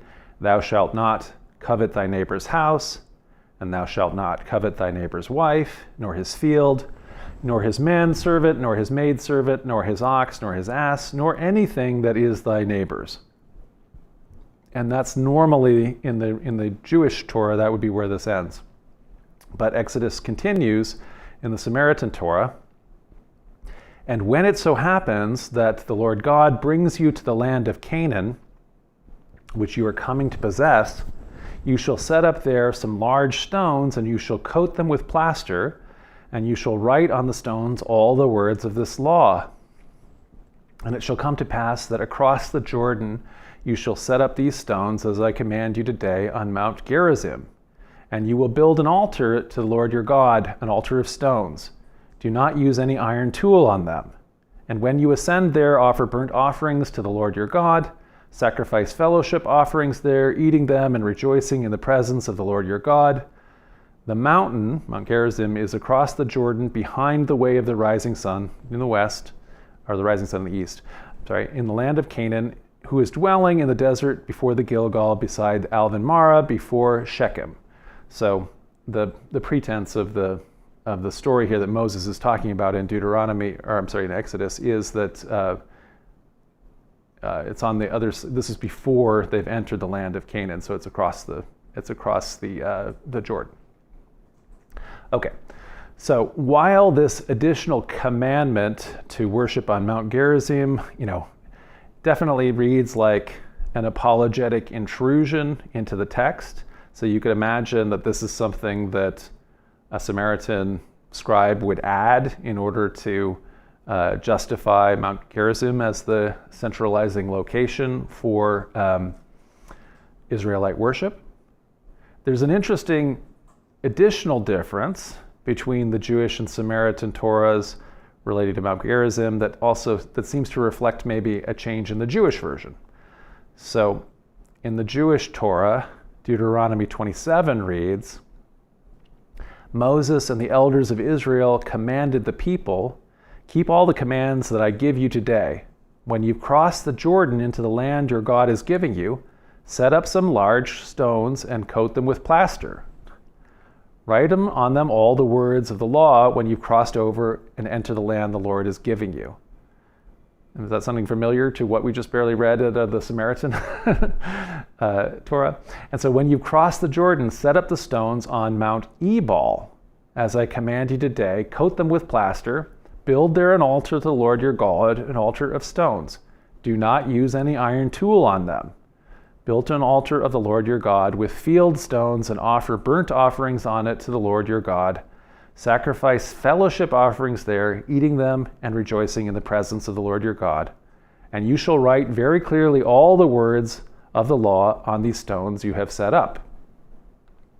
Okay, So that's almost exactly kind of the same text. This text that Deuteronomy is using talking about Mount Ebal, that seems therefore to be the source of the commandment in the Samaritan Exodus to worship on Mount Gerizim. However, very interestingly, Deuteronomy continues, Mount Gerizim is actually mentioned in the Jewish Torah. So on that same day, as Moses was just making that last commandment, when you have crossed the Jordan, these tribes shall stand on Mount Gerizim to bless the people. Simeon, Levi, Judah, Issachar, Joseph, and Benjamin. And these tribes shall stand on Mount Ebal to pronounce curses. Reuben, Gad, Asher, Zebulun, Dan, Naphtali. So the Jewish Deuteronomy commands the people to build this altar on Mount Ebal and then divides the tribes into two. 6 of them are blessed on Mount Gerizim, and 6 give curses on Mount Ebal. The Samaritan version of Deuteronomy includes that exact same passage, except that Moses orders the altar to be built on Mount Gerizim in verse 4, not in Mount Ebal. And that almost also makes sense because that's the place where the blessings are going to happen as opposed to curses. So you're building an important altar to God on that. So interestingly, fragments from the Dead Sea Scrolls, including the earliest manuscripts that we have of Deuteronomy, read Mount Gerizim. So they're agreeing with the Samaritan Torah as opposed to the Jewish Torah, implying that in this case maybe the Jewish variation was actually the one that was altered for apologetic reasons. In other words, not to legitimize Mount Gerizim as a place that Moses commands an altar to be built. All right, so just as Jewish apologetics in the book of Ezra make the claim that the schism between Jews and Samaritans exists because Samaritans are not true Israelites, they're just foreigners brought by the Assyrians, Samaritans have their own apologetic version of the story, which is also fictional. It's a tradition that we now have it told by the 14th century Samaritan chronicler, Abu al-Fath, in his book Al-Tariq, which is to say his great history book. This dates the schism to the biblical prophet, the biblical high priest Eli. You may remember Eli as being this last high priest who has Samuel serving him, Samuel as a young child, who Samuel continually hears God's voice and thinks that Eli is calling him, and it's not Eli, it's God. So showing that Samuel is a prophet from a very young age. So that's Eli. According to this medieval Samaritan chronicler, a terrible civil war broke out in antiquity between Eli, the son of Yaphni, of the line of Ithamar, and the sons of Phinehas, because Eli, son of Yaphni, resolved to usurp the high priesthood from the descendants of Phinehas. So he's a villain in this version of the story as opposed to the biblical version of the story. So Eli used to offer sacrifices on an altar of stones. He was 50 years old, endowed with wealth, and in charge of the treasury of the children of Israel. He offered a sacrifice in the altar, but without salt, as if he were inattentive. When the great high priest Ozzy learned of this and found that the sacrifice was not accepted, he thoroughly disowned him, and it is even said that he rebuked him. Thereupon Eli and the group that sympathized with him rose in revolt, and at once he and his followers and his beasts set off for Shiloh. So Shiloh is the place where Eli and Samuel are starting in the biblical account. But according to this, he was actually at Shechem first, at Mount Gerizim. So then Israel split into factions.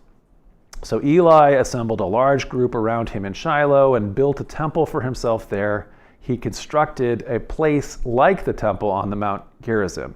He built an altar, omitting no detail, and it all corresponded to the original one on Mount Gerizim, piece by piece.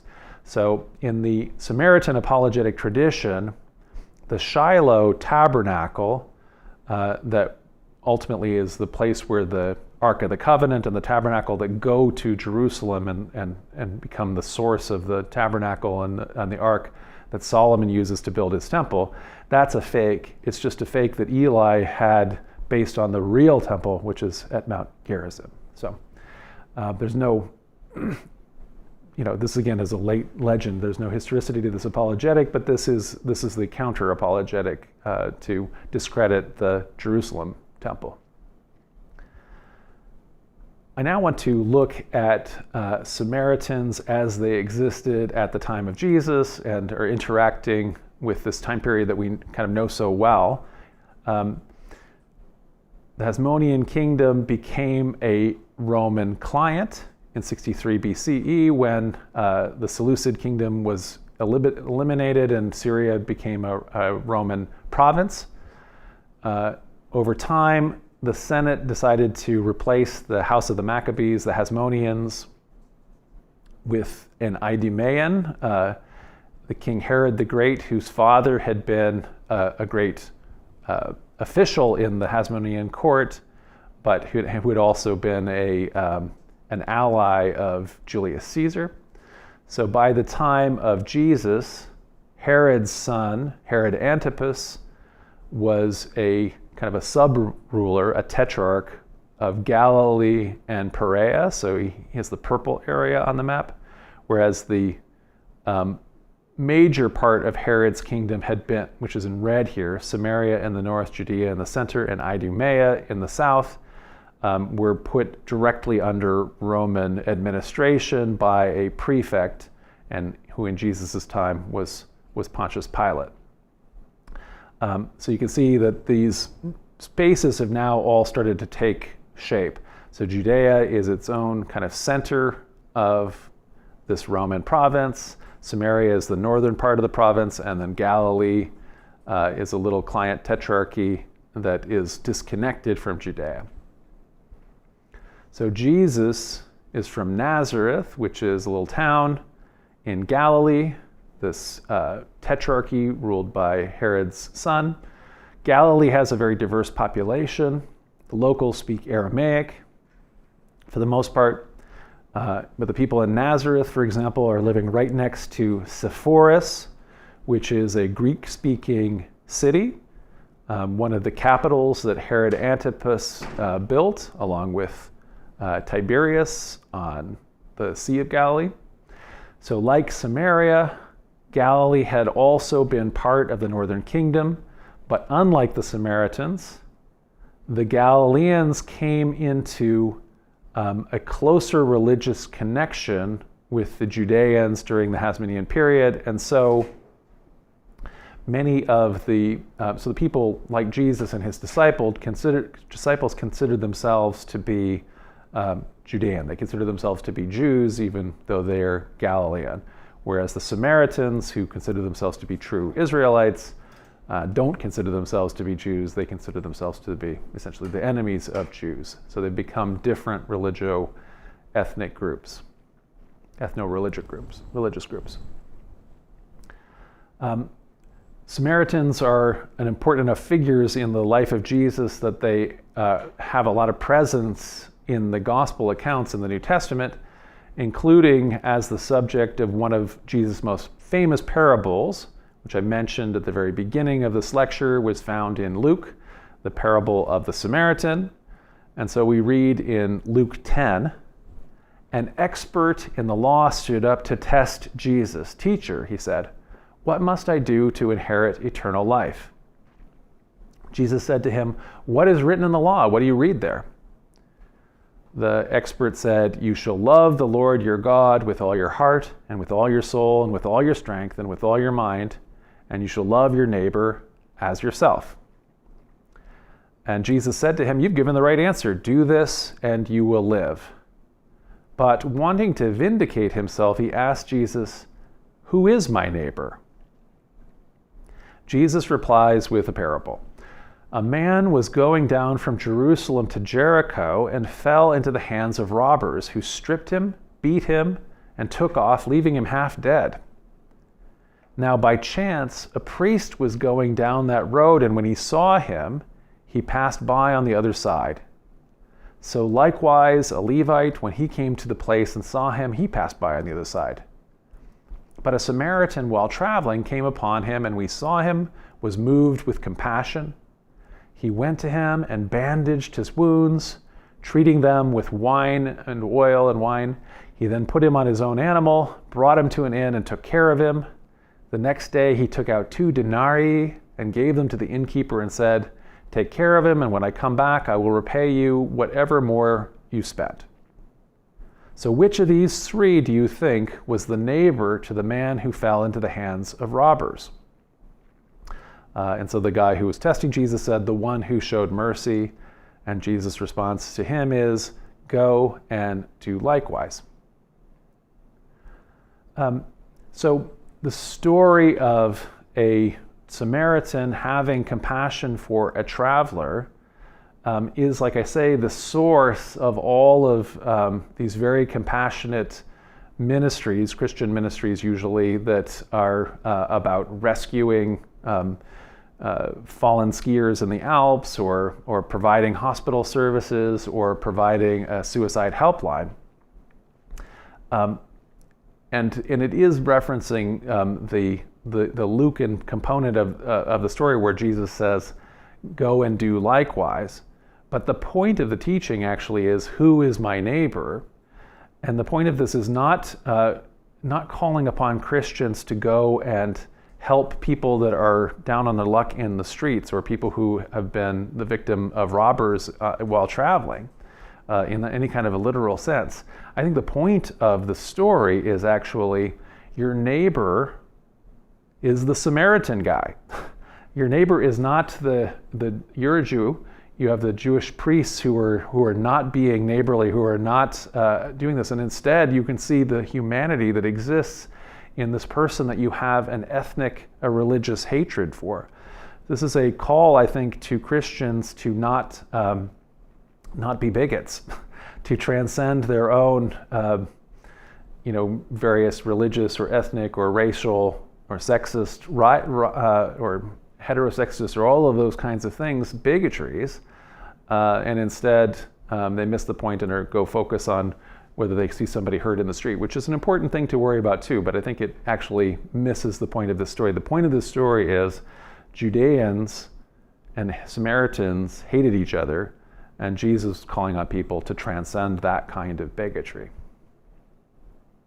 There's another really famous, there's lots of Samaritans and references to Samaritans in the Gospels, but another really famous episode is from the Gospel of John in chapter 4, where Jesus is in Samaria and he encounters a Samaritan woman at a well, at Jacob's well actually, and it's called the story of the woman at the well. We read there, Jesus left Judea and started back to Galilee, and as we remember, Samaria is in between the two. He had to go through Samaria. So he came to a Samaritan city called Sychar, near the plot of ground that Jacob had given to his son Joseph. Jacob's well was there, and Jesus, tired out by his journey, was sitting by the well. So we remember that Jacob is equivalent of Israel, and all of his sites and tomb and stuff are in the northern kingdom. And his son Joseph, his tribal area is Ephraim and Manasseh. So again, Joseph and Jacob are from the northern parts. So Jesus is there, and it's about noon. He's at Jacob's well, and a Samaritan woman came down to draw water. And Jesus said to her, "Give me a drink." His disciples had gone to the city to buy food. The Samaritan woman said to him, "How is it that you, a Jew, ask a drink of me, a woman of Samaria?" So the Gospel of John here describes that Jews do not share things in common with the Samaritans. They are not sharing table with each other. They don't have the same kosher observance. That allows Jesus to go into a teaching about living water, the living water of eternal life, that he is bestowing. And he tells her that all of those who drink of this living water will never be thirsty. That sparks her attention, and the Samaritan woman says that she would like to drink of this water, which leads to a further interaction with Jesus and him knowing things about her past that convince her that he's no ordinary man. So the woman says to him, "Sir, I see that you are a prophet. our ancestors, the Samaritans, worshipped on this mountain, Mount Gerizim. But you say that the place where people must worship is in Jerusalem. So she's outlining the big difference between Samaritans and Jews, like Jesus. Jesus says to her, "Woman, believe me, the hour is coming when you will worship the Father neither on this mountain nor in Jerusalem. You worship what you do not know. We worship what we know, for salvation is from the Jews. But the hour is coming and is now here when true worshipers will worship the Father in spirit and truth, for the Father seeks such as these to worship him. God is spirit, and those who worship him must worship in spirit and truth." So now we're getting the Christian partisan idea. So the Samaritan idea is God can only be worshipped on Mount Gerizim. The Jewish idea is that God can only be, sacrificed to on Mount Zion in Jerusalem. Christians here are going to say none of these shrines are going to matter because we're going to worship God in all lands, in all places. It doesn't require any one location. So ultimately, after actually a long dialogue with Jesus, the Samaritan woman is converted by this interaction, and then she goes on to share her testimony with other Samaritans who become Christians, according to the Gospel of John. So this and other references to Samaritans in this Gospel show that by the end of the first century of the Common Era, some Samaritans had joined the Johannine community, the community that produced the Gospel of John. Some Samaritans had become Christians. Nevertheless, as with the Jews, the majority of Samaritans were not convinced that Jesus was the Messiah, though Jesus was Christ, and so they did not convert to Christianity. But some Samaritans did. So, after looking at the interactions between Samaritans and early Christianities, we'll see how that relationship continues once Christianity becomes the state religion. So Jews in the Roman Empire, while it was still a pagan Roman Empire, engaged in a series of destructive revolts, mercilessly put down by the Roman army. We've had a couple lectures on these. The Samaritans and Christians largely sat out these conflicts. They did not support the Jews in their uprisings, and instead they stayed loyal to Rome, or at least passive. The destruction of Jerusalem in the year 70 had really grave consequences for the people that were there. So tens of thousands of Jews were killed or sold into slavery, and reoriented a lot of how Christianity and Judaism were operating. The destruction of the temple eliminated the power of the Sadducee sect, which had been controlling the high priesthood and the focus on temple worship. Similarly, the Essenes, another sect, the Dead Sea Scroll group, with their compound at Qumran, likewise ceased to exist. And so then after the final Roman-Jewish war, after a Jewish revolt under the leadership of a man named Bar Kokhba, which many Jews at the time thought was the Messiah, when that similarly led to total failure and was suppressed by the Romans in 136, that caused, again, another group of massacres and the Romans selling Jews off into slavery. It caused the rabbis to kind of change the focus of Judaism as they took the lead and reoriented their movement to what becomes rabbinic Judaism.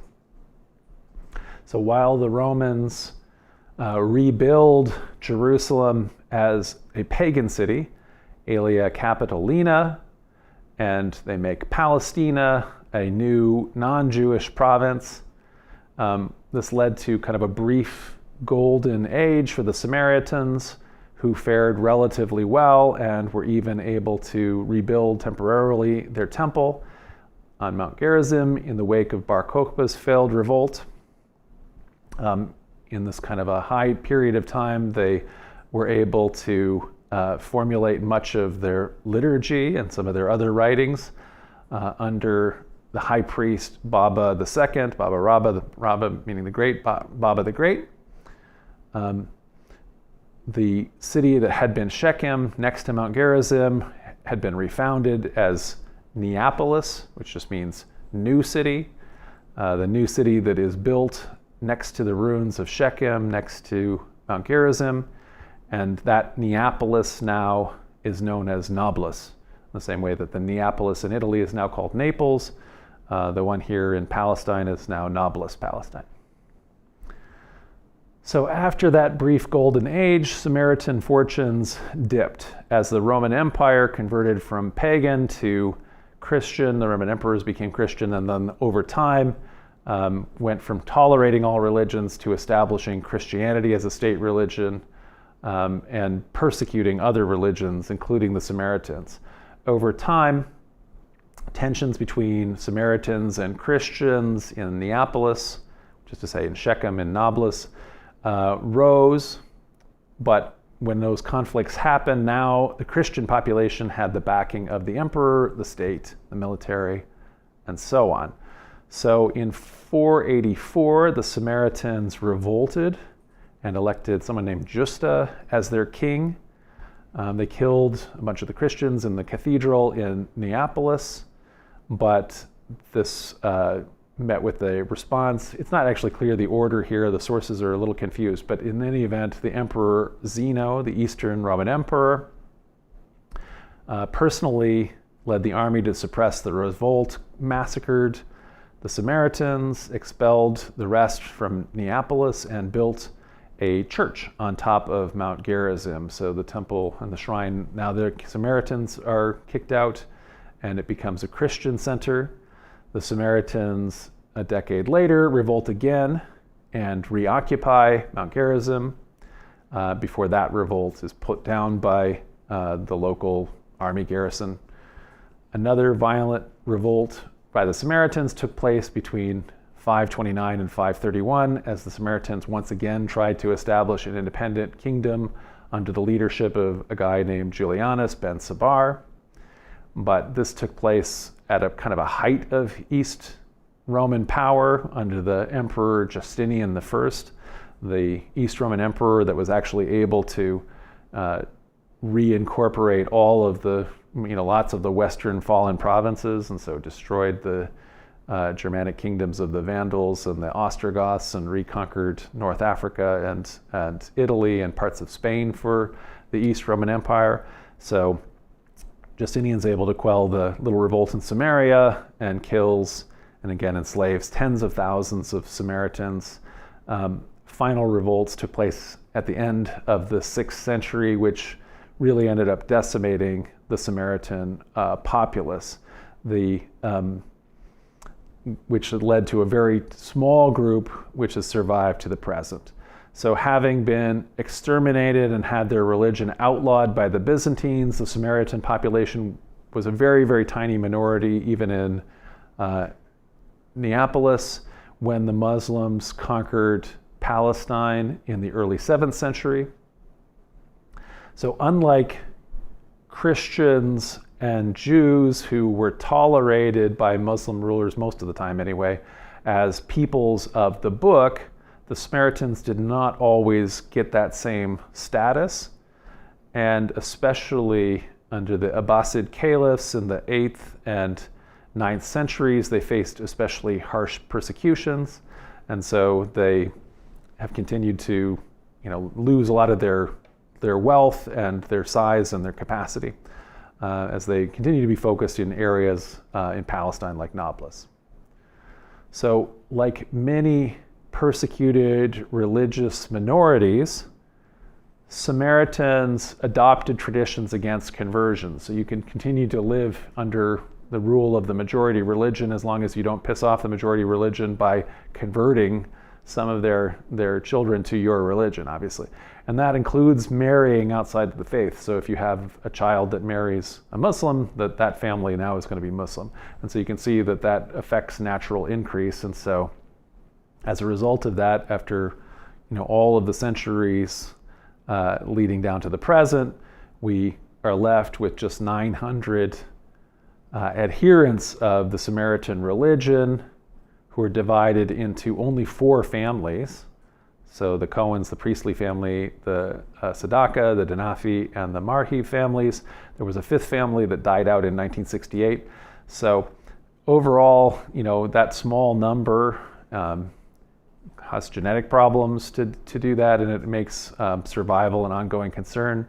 A problem is that Samaritan children who maybe want to have more prospects and things like that are also liable to convert to Judaism or secular Judaism in Israel and so on.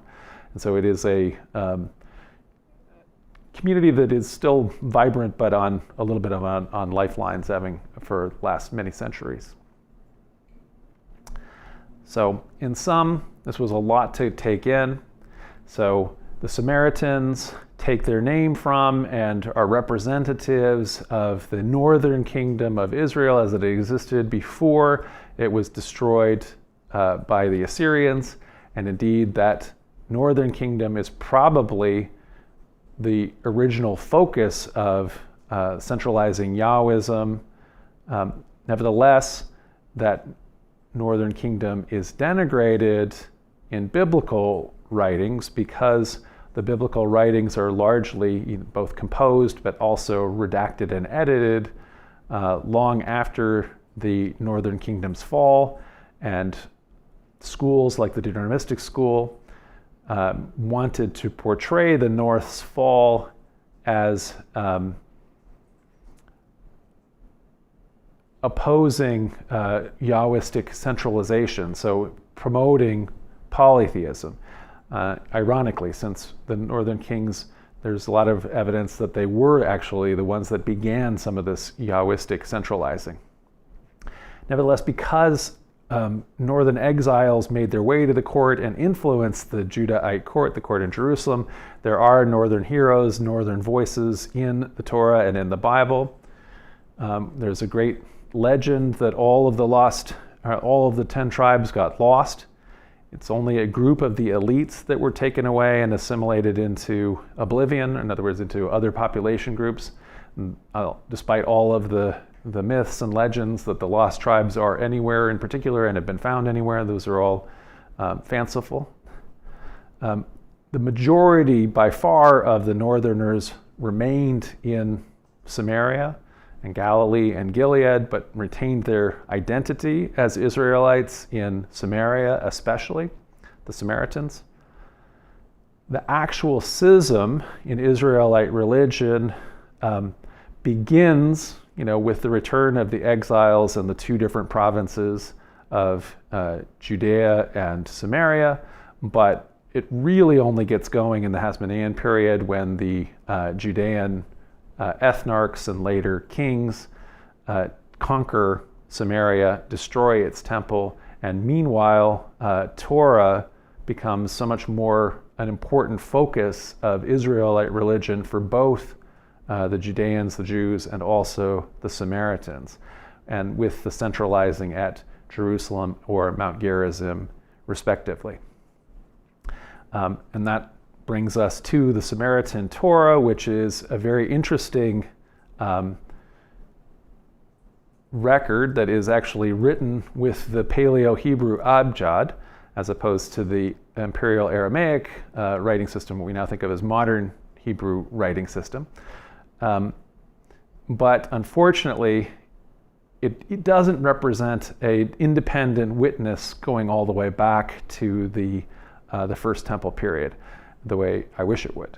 So instead, it's showing us that the Torah had been redacted together and was circulating and was in a little bit of flux up until the end of the First Temple period, up through the Persian period. So the Samaritans were a major group with maybe as many as 1 million people as of the time of Jesus, and they therefore are part of the broad diversity of Israelite religion at the time. Jesus is thinking about them. Jesus is telling his followers not to be bigoted against them. And over time, some of the early Christians are successful at bringing Samaritans also into their communities, as we see in the Gospel of John and the Johannine community. Nevertheless, the majority, by far, the Samaritans do not become Christian, just like the majority of Jews don't become Christians. And when the Jews and later the Samaritans revolt against, the Jews revolting against pagan Romans, the Samaritans against Christian Romans and Byzantines, both groups suffer as a result, but the Samaritans suffer a lot worse as they do not have a large diaspora population the way the Jews have. And so the Samaritans have survived to the present in a very small community that is still based in Palestine and Israel today. And that is my take on who are the Samaritans.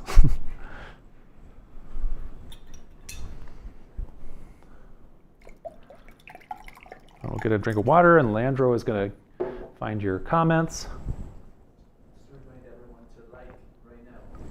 Oh, and please like right now. Landro says we need to get to 200 likes because that's going to...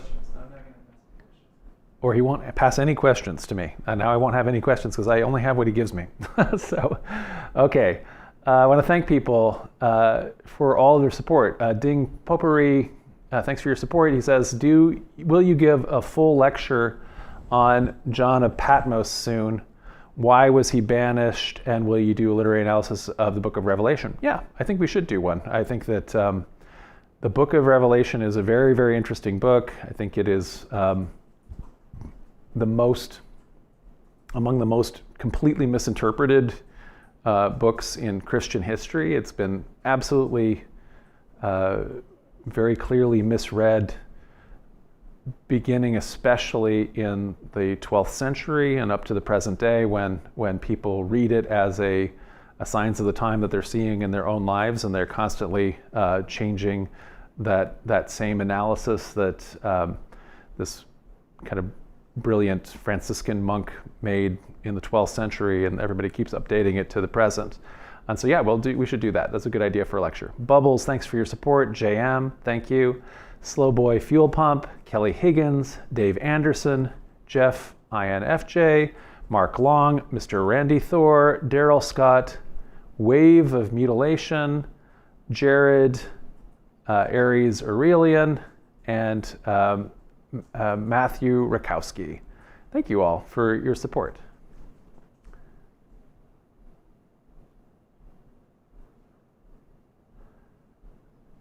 Okay. So Julie Bazuski asks, what liturgical language do the Samaritans use? So I was saying that the Samaritan liturgy is composed in the 4th century, and I do not know if that was composed in Hebrew or Aramaic. It could have been, they're using Paleo-Hebrew, but so it could have been either one, and I don't know the answer to that, if the liturgy is in Aramaic or in Hebrew. They definitely, some of those later like chronicles and things like that are written in Levantine Arabic. So they definitely had Arabic as a major language, and still half of them still do. K. Tempest Bradford asks, the Hebrew Bible history is very different from what we would call real history. There is a gap between people knowing what actually happened and the written history. Do scholars know when the Bible became the only story that the Jewish people remembered? Do you know why this was possible? So in a lot of cases, the Bible is writing about time periods when there had been no written records for. So in general, when you don't have a written history, when you're just living in an oral tradition, you largely don't have much historical memory. You have traditions that are passed on through oral tradition, but those don't refer to, let's say, annals and historical events. So when Bible writers, when they're writing down current events, those are things that people know about. But when they write down things that happened 100 years ago or 200 years ago or more, or it's set in those time periods, that's not competing against any knowledge that anybody has in the oral tradition. It is new myth making, and that's how it's possible that you can write stories that are not historical in any way without competing with anybody's recollection of it, because no one else has a competing story or any record that's any different from that. Ender Fireplays YT asks, was Jesus a Samaritan? No, Jesus is not a Samaritan, I think we can say pretty clearly. So Jesus is a Jew from Galilee, and so he's living in an area that is pretty multicultural. So there are Greek speakers, there are pagans nearby, but he's living in a place where the Samaritans are in the territory that is largely the majority in the territory that is south of him and north of Judea. Roan Wagner says, might some of the 10 tribes have kept their religion in Assyria, maybe the Yazidis? I'm trying to think of how the Yazidis are. I would have to remember exactly who it is. I don't think that the connection is with the 10 tribes. I think that this is another group that has Abrahamic. There are groups that have Abrahamic connections, but I don't think so. So we've had a whole lecture on the 10 tribes. I know that people would like the assimilated people to exist somewhere, but I don't think that when I've ever tried to trace any of these down, that any of them are related to the 10 tribes in Assyria. Forever Seeking Wisdom says, what would happen to Judaism from a religious perspective if they establish a third temple? Would they keep the rabbinic tradition? So if they establish a third temple, I would hope that they would have to be doing it in a place where they don't want one. So the place where they should have a third temple, according to the religion, is on the Temple Mount, which is a holy site for Islam, which is a place where one of the most important ancient shrines of Islam exists, the Dome of the Rock. So it's not going to happen, or I don't think that it would ever be established. If you establish a third temple some other location, that would cause a big schism, because people would say you're not supposed to establish it on that. I think if you establish it having caused some kind of incredible holy war where you blow up a religious site the way some of the Hindus have done in India, where mosques have been destroyed in order to build Hindu temples, I think that will cause problems within the neighbors. So I think that's causing unending problems within India that will go back and forth. It will make some of the Hindus, I think, upset that has happened, that you attacked someone else's shrine, and so that might cause a schism. But yeah, it would keep the rabbinic tradition because it's been rabbinic for so long. It would be just the idea would be that you would restart some of the sacrificial components of the religion, and that would be very difficult, I think, to do without causing, again, lots and lots of schism and upset among all of the different Jewish denominations that exist today. David Brinkerhoff says, how did the Muslim authorities respond to this history? Didn't they revere Shiloh as the place where Muhammad ascended to heaven or something? So in terms of this idea of discrediting Shiloh and discrediting Jerusalem, I don't think that made it onto the Muslim radar very much. This is a thing that is an argument within Samaritan tradition against Jerusalem-based Judaism. And so Muhammad ascends to heaven not in Shiloh, but in Jerusalem, according to the Muslim tradition. Shiloh is a shrine site where Eli exists with the Ark of the Covenant according to the Bible, and then they ultimately, and raises Samuel. And Samuel ultimately, according to the Bible, anoints David king, and David's son is allowed to build the temple, and they bring the artifacts of Shiloh to the temple. I don't think that this, I don't know for sure, but I don't know about any Muslims responding to it. They would probably have just simply, if they were worried about it, they would have dismissed it. The Samaritans are a very small group, and so the different apologetics that they make, I don't think have as big an impact, on anybody else. Rowan Wagner says, "Are there any Samaritans in North America?" So, as I was reading the demographics, it sounds like they're all of the active ones are in the two communities near Nablus and Tel Aviv, because you have to be in the communities in order to continue to be an adherent and practice it. So there are all kinds of descendants of Samaritans who are not active adherents of the religion. So many people think that most of the population of Nablus are probably ethnically or racially descendants of Samaritans who maybe converted over time to Christianity and then later converted to Islam, and so are now still a related people, but not. And they just need to do more genetic testing to confirm that, but not in terms of people who are actually religiously Samaritan. I would say, I think they're in the two communities. Daryl Scott, are there any major differences in the day-to-day practices between today's Samaritans and Jews?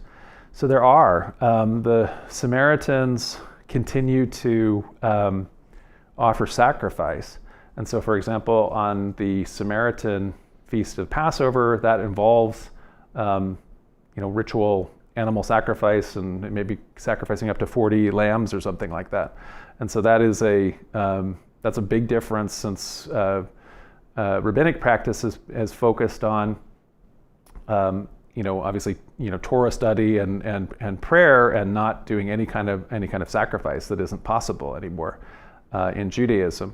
And there's a bunch of other religious practices that are different too, because again, the schism takes place in the 2nd or 3rd, century BCE, before any of the really rabbinic adherence to Jewish law. All of the rules and everything like that, it doesn't take shape for centuries after that. So anyway, so there is a big difference between the practices. Matthew Rakowski says, "What was the Samaritan revolt that Pontius Pilate crushed?" I think not sure that there was a revolt of the Samaritans under Pontius Pilate. You have to look at what you mean. So I'm not sure, Matthew, what you're referring to. Austin Lewis, in the Samaritan migration story, Moses says to cross the Jordan River and then build the temple on Mount Gerizim. Mount Gerizim is far north in Israel. Does this suggest that migrating from the east, not the south? Weren't the Jews coming from the south? So they're coming from the south, from Egypt, but they wander around in the desert for 40 years. Then they, at the end of the Exodus, they migrate through Edom and Moab, and they come up on the other side of the Jordan. And so this is in the regular Exodus story too. It's not only the Samaritan migration story, it's also in the regular Exodus story. When Joshua leads the people into the land, they cross from the east. They cross the Jordan and attack Jericho as the first city. So even though they're coming from Egypt, they've been wandering around long enough that that's not where they're approaching the land from that direction. Miguel Angel says, "Why was it specified in the commandment that they shouldn't use iron tools?" So that I don't really know. This is just be a holiness factor that is part of the Deuteronomic code. So presumably there was a tradition that in Israelite worship in certain temples, you're not supposed to use iron tools. Where that tradition came from, maybe nobody knows, but once they wrote the code down, they knew that as a tradition, and so then they attribute that to Moses. And so this is a tradition that exists, then they later make writing to canonize it. Leandro, can you advance to Ted's comment? Ted says, fascinating that you don't consider the Samaritan Torah to be an independent witness. Do you think it's an adaptation of the Jewish Torah? Yeah, unfortunately, I don't think it's not an independent witness. It's the same as it's an adaptation of the same Torah literarily that, not of the Jewish Torah as we have it, but as it's first redacted. So there is an earlier version, and there are some minor variations that are flying around, and so some of those variations are showing up in the Dead Sea Scrolls. The Samaritan Torah has, there's a variation that we have in the Septuagint that is an early translation into Greek. Some of the Septuagint translation, the variations from the Jewish text agree with the Samaritan ones. So, but they're all coming back to a redaction that is initially done by the exiles. So it is not something that the Samaritans were holding on to. So essentially in that time period, like I was saying, that before there is a final break between Judaism and Samaritanism, there is an Israelite religion of the Persian period when the Samaritans adopt this redaction of early Israelite texts. And so then they have it as their own when the split happens.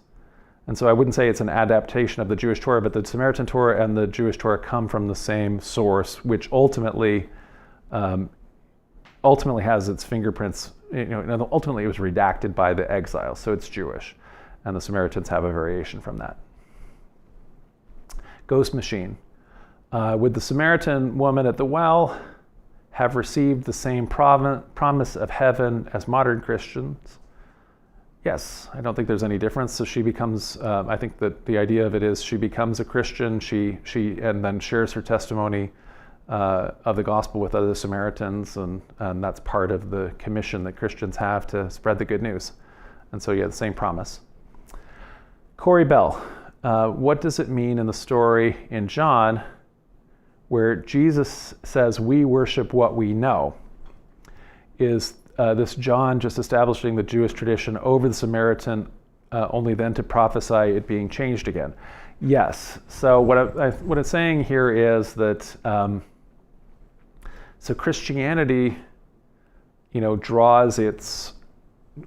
ultimately draws its line of authority through the Jewish side of the break. So when the schism happens between Judeans and Samaritans, early Christians, before they're even called Christians, are a Jewish sect, not a Samaritan sect. And so the Johannine community here is saying, is giving primacy to the Jews. He's saying, we in our line as Judeans, we've been right. You Samaritans have been wrong, even though you think you know what you're doing, but you're actually wrong about it. And so yes, that's what's happening. So, and then they're saying, but yeah, the rest of the Jews are now wrong too. It's only we Christians that are right. And so that's because again, the community of John's time is also having a schism now from the rest of Judaism. So now Christianity is now also a separate religion. So that there are now three different Abrahamic groups: Samaritans, Christians, and the rest of Jews. Our Digital Life says, do the Samaritans reject the prophecy of Isaiah pertaining to the cessation of sacrifice, and where do they place the lesser prophets? So the Samaritan Bible only includes the Torah and then some additional texts that are like the Samaritan Chronicles. So the other other biblical writings are not canon in the Samaritan text. That's another big difference for them. So I don't know where they place the lesser prophets or how much they affirm any of those. So I presume, yes, they would. The prophecy of Isaiah pertaining to the cessation of sacrifice obviously is rejected. Wave of mutilation. Do you know why? Right, that's the name. I'm sorry, that's your name. Wave of mutilation, right? So, do you know why Muslim rulers did not recognize the Samaritans as legitimate people of the book? It was very easy to just immediately give that title to Jews and Christians, and it took longer for other groups to make the case. So, Zoroastrians have tried to make that case, but and other groups like the group that reveres John the Baptist and so on have tried to make that claim, and the Samaritans have tried to as well. And sometimes they are recognized by Muslim leaders as legitimate peoples of the book. But some of they weren't always, and so that's why I mentioned they had some especially rough times under sort of the high period of the Abbasid caliphs who led persecutions.